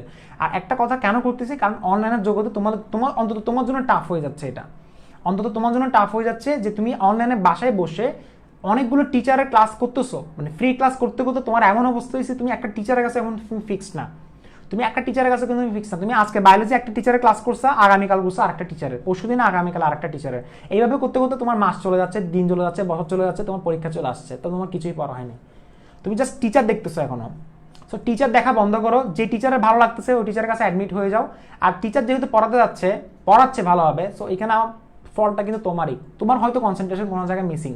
তবে আমার উপরে বিলিফ রাখো, আমি তোমাকে যে টিচার তোমাকে রেফার করবো, আমি তোমাকে বললাম, আমি তোমাকে এই কয়েকদিনের মধ্যে আমি তোমাকে বলবো যে এই টিচারের কাছে তুমি পড়তে যাও, তুমি চলে যাবা, চোখ বন্ধ করে তুমি চলে যাবা। আমি তোমাকে পরে বলবো যে চিন্ময় ভাইয়ের কাছে ভর্তি হয়ে যাও, আমি তোমাকে বলে দিচ্ছি, তোমার কথা আমি চিন্ময় ভাইকে বলে দিব, তোমাকে আলাদা টেক কেয়ার করবে, আই এম ড্যাম শিওর তোমাকে আলাদাভাবে টেক কেয়ার করবে। টেক কেয়ার বলতে তোমাকে আমি জাস্ট বলবো, জাস্ট আমার নামটা ওনাকে বলে দিবা, যে কোনো ভাইয়া, আমি তোমাকে একদম বেস্ট টিচার আমি তোমার জন্য ফাইন্ড আউট করে দিব, একটা প্ল্যাটফর্ম আমি তোমাকে তৈরি করে দিব। বাট কথা হচ্ছে তোমাকে পড়াশোনা করতে হবে, দিন শেষে তোমাকেই পড়াশোনা করতে হবে। টিচার জাস্ট তোমাকে এই যে বললাম না, এই যে আমি তোমাকে এতগুলো পড়াচ্ছি, এগুলো হচ্ছে জাস্ট পড়া দিয়ে চলে যাচ্ছে, বাকিটা হচ্ছে তোমার দায়িত্ব। সবগুলো নোটগুলো দেখে এগুলো কপি করা, এগুলো রেকর্ডিং করা, সব কিছু তো তোমার দায়িত্ব। ওগুলো খাতায় সবগুলো তুলে ফেলা খুবই টাফেস্ট জব। এই যে অর্গানিকে যেভাবে পড়ছো, বাকি চ্যাপ্টারগুলো যদি এভাবে পড়ে ফেলতে পারো, তোমার আর কোনো যে কোনো চ্যাপ্টারের যে কোনো টপিকে তোমার আর টেনশন করতে হবে না। ঠিক আছে, আমাদের সবচেয়ে সফল কোর্স ছিল কিন্তু অর্গানিকটা। অর্গানিকের কতগুলো স্টুডেন্ট যে নোট খাতা তৈরি করছে জানো, এটা আনবিলিভেবল। অনেকগুলো স্টুডেন্ট আমাকে নোট খাতা রাখাইছে দুইটা। অনলাইনে ক্লাসগুলো করে, অনলাইনে 33টা লেকচার করে 2টা নোট খাতা তৈরি করা, super job, best job in the world. অনেক বড় একটা অ্যাচিভমেন্ট। দিন শেষে টিচারের খুশি লাগে আসলে। তো সেই জন্য তোদেরকে কষ্ট করে, তোদেরকে টেনে মানে গাধার মতো ঠেলে আমি নোট করাচ্ছি। আমি আরো সামনে আরো আমি আরো স্ট্রিক্ট হবো। আমি দুর্গাপূজাতে একটু চিল করে আসে, চিল বলতে আমি একটু রিল্যাক্স হয়ে আসি, আমি ঠান্ডা মাথায় আরো চিন্তা করবো যে আমাদেরকে আরো কি করতে হবে। সো টাইম দাও আমাদেরকে, 3-4 দিন আমাকে টাইম দিলে হয়ে যাবে। আমি ভালো কিছু নিয়ে আসতেছি এই গ্রুপে। আর একটা কথা মাথায় রাখবা, দেখো একটা কথা মাথায় রাখবা, সেটা হচ্ছে যা কষ্ট করতেছি সব হচ্ছে কিন্তু তোমাদের জন্য। কথা বুঝতে পারছো? সো দিন শেষে এই কষ্টটা একটু সফল করার চেষ্টা করবা। কথা বুঝতে পারছো? সো এখন হ্যাঁ ভাই, আমাদের জন্য অনেক কিছু করছে, আসলে অনেক কিছু বলতে জাস্ট মাত্র স্টার্ট করলাম। ঠিক আছে, সো একটা জিনিস হচ্ছে যে কোন টিচারের কাছে কোন সাবজেক্ট পড়বা সেটা আমি আগামী কয়েক দিনের মধ্যে, পূজার ছুটির পর আমি তোমাকে সেটা জানিয়ে দিচ্ছি। আর তোমাদের যাদের ফাইন্যান্সিয়াল প্রবলেম থাকবে, ফাইন্যান্সিয়াল প্রবলেম নিয়ে একটু আসি। অনেক স্টুডেন্ট আছে হচ্ছে হয়তো এটা আমার এই জিনিসটা দেখবে, আমি এটা আসলে আলাদাভাবে বলা উচিত ছিল, কারণ ক্লাসের কথা বললে অনেক স্টুডেন্ট থাকে না, এটা শিওর। আর কোয়ান্টাম ফিজিক্সের ক্লাস তো অনেক কেউ থাকবে না। ফাইন্যান্সিয়াল প্রবলেম নিয়ে একটু কথা আসি। আমি তোমাকে যে টিচারগুলো রেফার করব, ঠিক আছে, ওই টিচার রেফার করলে এবং ওইখানে তোমার যদি কোনো প্রবলেম থাকে, আলাদা কোনো ধরনের ফাইন্যান্সিয়াল যদি প্রবলেম থাকে, তাহলে সেটা তুমি আমাকে জানাবা। আমি তোমাকে একটা টাইম দিব, ওই টাইমের মধ্যে এই যে আমি সব কিছু প্রসেস বলে দিচ্ছি তোমাকে, যে ভাইয়া আমি তোমাকে বলবো যে তুমি এই টিচারের কাছে পড়তে গেছো, তোমার হচ্ছে ফাইন্যান্সিয়াল প্রবলেম হচ্ছে, but you have to be honest. কেন? কারণ কথাটা কেন বলতেছি, কারণ এখানে অনেস্টি হচ্ছে অনেক বড় কথা। কারণ আমি যে তোমার জন্য এত কিছু করব, তুমি যদি অনেস্টি না দেখাও, তাহলে কিন্তু দিন শেষে কিন্তু আসলে আমি নিজে ডিমোটিভেট হয়ে যাব। কারণ আসলে সমাজে এখনো ভালো মানুষ আছে বিদায়, মানে আমার মতো মানুষ এই কাজগুলো করতেছে। সবাই যদি আমার পেছনে যদি বাস দিত, তোমরা যদি সবাই যদি আমার পেছনে বাস দিতা, তাহলে আমি কিন্তু এতটুকু করতে পারতাম না, সাহস পেতাম না। সবাই যেহেতু আমার কিছুটা আমাকে সাপোর্ট করতেছে, সবাই বলতে আমি যতটুকু করা প্রয়োজন ততগুলো মানুষ আমি পাচ্ছি আমার পেছনে সাপোর্ট রাখার জন্য বা আমাকে সাপোর্ট করার জন্য। সো ওই মানুষগুলো কিন্তু এনাফ। দিন শেষে ওগুলোর দিকে তাকিয়ে আমি কাজগুলো করব এবং করে যাব। সো একটা কথা বলতে, ফাইন্যান্সিয়াল প্রবলেম এটা অনেক বড় একটা ইস্যু, কারণ আসলে তো টিচার দেখাই দিলে হচ্ছে না, তোমাদের প্রবলেম আছে। আর একটা কথা বলে রাখি, যে প্রত্যেকটা টিচার তো তোমাকে ফ্রি কোর্স দিবে না। ঠিক আছে, টিচারদের কিন্তু চলতে হয়। সো কখনো টিচার তোমাকে ফ্রি কোর্স দিতে চাইবে না, কারণ এত কষ্ট করে পড়াবে। অনলাইনে একটা ক্লাস দেওয়া কি পরিমাণ টাফ। একটা ক্লাস দেওয়া মানে বুঝতে পারো, টিচার হলে বুঝতে পারবা। কথা বুঝছো? একটা ক্লাস দেওয়া খুবই টাফ এটা। স্পেশালি যদি আমার মতো করে কেউ যদি চিল্লা পড়াই, খুবই টাফ এটা। সো দিন শেষে কখনো কোনো টিচার তোমাকে ফ্রি পড়াতে চাইবে না, স্বাভাবিক, কারণ দুনিয়া চলে আসলে টাকার উপরে। সো টাকা ইজ নিডেড। ঠিক আছে, বাট কথা হচ্ছে তুমি সম্মান সহজ করে আমাকে সেটা জানাবা, এবং এরপরে তুমি আমার উপরে ট্রাস্ট রাখো। এখন আমি কি করতে পারি তোমার জন্য সেটা তুমি দেখো। কথা বুঝতে পারছো? বাট পড়াশোনা ভাইয়া মাস্ট 21st ব্যাচদের একটা কথা বলে রাখবো, পড়াশোনা ইজ মাস্ট নিডেড। আর মাঝে মাঝে এই ধরনের ক্লাস দিব, যে আজকে কোয়ান্টাম ফিজিক্স নিয়ে অনেক কেউ হয়তো বুঝতে পারো নাই, এই ধরনের ক্লাস আসলে দেওয়া হচ্ছে কেন? কারণ এগুলো জাস্ট তোমাদেরকে জাস্ট কিছু শেখানো, জিনিসগুলো একটু রিয়েলাইজ করো না। কারণ এই ক্লাসগুলো তুমি ফিজিক্সে আবার পড়বা, তোমার ফিজিক্সের টিচার কিন্তু আবার পড়াবে। ঠিক আছে, এগুলো তোমার ফিজিক্সের ফুল টপিক, এটা ফিজিক্সের আধুনিক পদার্থবিজ্ঞানের সূচনার টপিক এটা। তো তোমাকে এগুলো আবার পড়ানো হবে। এগুলো তুমি তোমাকে আমি পড়াচ্ছি, সামারাইজ করে পড়া দিচ্ছি, তুমি বুঝতেছো না, তার মানে এই না যে তুমি হচ্ছে লুজার, বা তুমি হচ্ছে তোমার ব্রেন কাজ করতেছে না, বা তোমার ব্রেন স্লো, তেমন কিছু না। জিনিসটা হচ্ছে আমি সামারাইজ করে পড়া থেকে তুমি হচ্ছে বুঝতে পারতেছো না। আর আমার আজকে একঘেয়েমি লাগতেছে, আমি হয়তো পড়ানোর আজকে একদমই মন ছিল না। ঠিক আছে, আমার একদমই মন ছিল না, কারণ আমি সারাদিন বাইরে ছিলাম, সো এটা পসিবল ছিল না। আমি মনের মধ্যে পড়া দিয়ে গেছি, আমি বেস্ট এফোর্টটা আজকে আমি দিই নাই, সেটা বলতে পারো, দেওয়ার ইচ্ছা ছিল না। তবে যাই হোক, আমি তো আসি ভাই, সমস্যা নাই। আগামী 3-4 দিন বন্ধ হচ্ছে, এরপরে আমি ব্যাক করব, সমস্যা নাই, তোমাদেরকে আমি সবকিছু বুঝিয়ে দিব। আর আগামী মাসের মধ্যে ওই যে আমি যে লাইভ প্রোগ্রামটা করব, সব টিচারকে আমি তোমার সামনে এনে দেখাবো। ইস্তিয়াক ভাই একটা কথা বলছে, সব টিচারকে, তোমার যে টিচারগুলো তোমার পছন্দ ছিল না, সেই টিচারগুলো আমি তোমার সামনে এনে দিব। হয়তো তোমার যেগুলো বেশি একদম মানে ফেমাস টাইপের টিচার হয়তো আনা সম্ভব হতে পারে, হয়তো উজ্জ্বল ভাইকে আনা সম্ভব হবে না, হয়তো নাও হতে পারে। তার মানে এই না যে আমি উজ্জ্বল ভাইয়ের মতো টিচার আমরা আর পাবো না, এটা হতে পারে। উজ্জ্বল ভাই হয়তো অনেক বিজি থাকতে পারে, তবে আমি বললাম না, আমি এফোর্টটা দিব, আমি ট্রাই করে দেখবো। ট্রাইতে যদি পসিবল হয় তাহলে ঠিক আছে, আর যদি পসিবল না হয় তাহলে তার কিছু করার নেই, বুঝতে পারছো? এটা হচ্ছে কথা। আর চিন্ময় ভাই, ফারহান ভাইদেরকে আমি জাস্ট একবারই বললাম, ওনারা কিন্তু খুব ভালো মানুষ, ওনারা টাইম মেনটেন করে ওনারা বলে দিল। আসলে ওনারা কেন ভালো মানুষ, কারণ এজ গ্যাপিংটা কম, তো তোমরা এটা বুঝতেছো। ফারহান ভাই আর চিন্ময় ভাই আমরা কিন্তু সেম এজে থাকার কারণে এটা আমাদের জন্য ইজি হচ্ছে। বাট যখন একটু সিনিয়র থাকে, সিনিয়র ভাই উজ্জ্বল ভাইয়াদের মতো একটু সিনিয়র হলে একটু এজ গ্যাপিং বেশি থাকলে একটা প্রবলেম হতে পারে, সেটা তোমরা বুঝিয়ে নিতে পারছো, ঠিক আছে? আর যা হোক, চেষ্টা করে যাবো যে ভালো একটা কিছু তৈরি করা। আর এখানে যে সবসময় অনেকে মনে করতেছে যে এখানে সবসময় বাইরের সাবজেক্টের ক্লাস সবসময় হবে না, এটা হবে না। এখানে সবসময় কেমিস্ট্রি ক্লাস হবে, তবে জিনিসটা হচ্ছে জাস্ট একটা প্ল্যাটফর্ম তৈরি করতে গেলে সবাইকে তো একত্রিত হতে হয়, ওই একত্রিতটা হওয়া হচ্ছে, জিনিসটা কিন্তু ইন্ট্রোডাকশন হচ্ছে। তো কয়েকটা ক্লাস হোক, এরপর আমরা পরবর্তী চিন্তা করব। তোমাদের রেসপন্স এখানে ভেরি ভেরি ইম্পর্টেন্ট। একটা কথা চিল্লায় বলি যে বাইরের টিচার যদি এখানে ক্লাস নেয়, প্লিজ রেসপন্স করবা, ওদেরকে মোটিভেট করবা যাতে ওনারা আরো বেশি ক্লাস নিতে আগ্রহী হয়।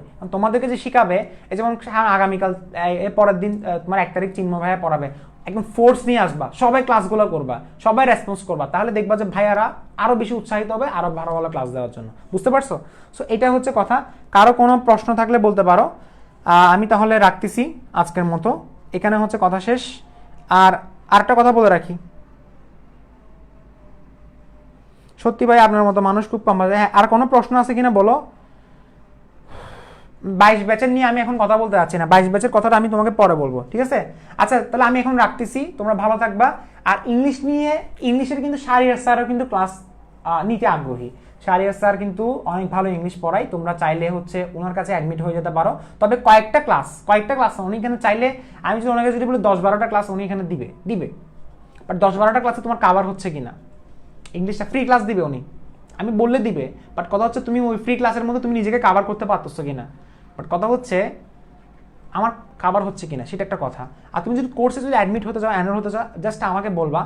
আগামী 3-4 দিন কিন্তু আমি ফ্রি আছি, যেহেতু আমার কোনো ক্লাস নাই, আমি কিন্তু তোমাদের সাথে এগুলো ডিল করতে পারবো। যারা হয়তো পূজা নিয়ে বিজি থাকবে তারা হয়তো বিজি থাকো, বাট বাকিরা হচ্ছে আমার সাথে ডিল করতে পারো যে ভাই আমি কি করব। আগামী 3-4 দিন আমি ফ্রি থাকবো ইনশাল্লাহ। তুমি আমার সাথে অনেক কিছু নিয়ে কথাবার্তা বলতে পারবা যে ভাই আমি এই স্যারের কাছে পড়তে যাচ্ছি, কি করতে পারবো। আর ওই স্যারটা যদি আমার পরিচিত হয় তাহলে I will must help you in any case, সেটা ফাইন্যান্সিয়াল হোক, সেটা মেন্টালি হোক, আমি তোমাকে হেল্প করবো, বুঝতে পারছো? সো ইনশাল্লাহ। একটা কথা কেন বলতে যাচ্ছি, কারণ জিনিসটা হচ্ছে গুছিয়ে নাও, পড়াশোনা একটু ব্যাক করো ভালোভাবে। আর পূজার বন্ধটা যারা পূজা করবা তারা ঠিক আছে, তাদেরকে আমি শুভেচ্ছা জানাচ্ছি। বাট যারা পূজা করবা না, তারা হচ্ছে কি পড়াশোনা একটু মানে কি এটা সময়টা নষ্ট করবা না, একটু পড়াশোনা করে একটু গুছিয়ে আনো। 3-4 দিন ব্রেক পাইছো না, যা ক্লাস মিস গেছে সেগুলো করে আনো। অনেক স্টুডেন্ট কিন্তু অনেকগুলো ক্লাস জমা ফেলছে, সো তারা এভাবে ডিপ্রেশনে পড়ে গেছো, তারা এভাবে স্ট্যাটাস দিচ্ছে, পোস্ট দিচ্ছে, এগুলো দিয়ে আপনি আলটিমেটলি পড়াশোনাটা তোমার নিজেরই। দিন শেষে তোমাকে পড়াশোনা করতে হবে, দিন শেষে তোমার ক্যারিয়ার তোমাকে চিন্তা করতে হবে। বাইরের কেউ এসে তোমার ক্যারিয়ার নিয়ে চিন্তা করবে না, বাইরের কেউ এসে তোমাকে বুঝিয়ে দিবে না, বাইরের কেউ এসে তোমাকে রিয়েলাইজ করে দিবে না, কেউ তোমাকে কিছু বলবে না। আর মোটিভেশন জিনিসটা হচ্ছে সিনেমা, আমি এই কথাগুলো বলছি না, সেটা তোমার কান দিয়ে বেরিয়ে গেছে, একটু পরে বেরিয়ে যাবে। সো দিন শেষে self motivation is the best motivation. নিজেকে চিন্তা করে দেখো যে আমি কি করতে যাচ্ছি, আমাকে কি করতে হবে। সো দিন শেষে তোমাকে সবকিছু করতে হবে। সো অল দ্য বেস্ট, ভালোভাবে চিন্তা করে দেখো যে আমি কোন ট্র্যাকে যাবো। সো আমি ওই ট্র্যাকে যেতে গেলে আমাকে কি করতে হবে। সো এটা তুমি মাথা ঘামাবে। আর আমি বললাম আমি তোমার পাশে আছি। ওকে, অল দ্য বেস্ট।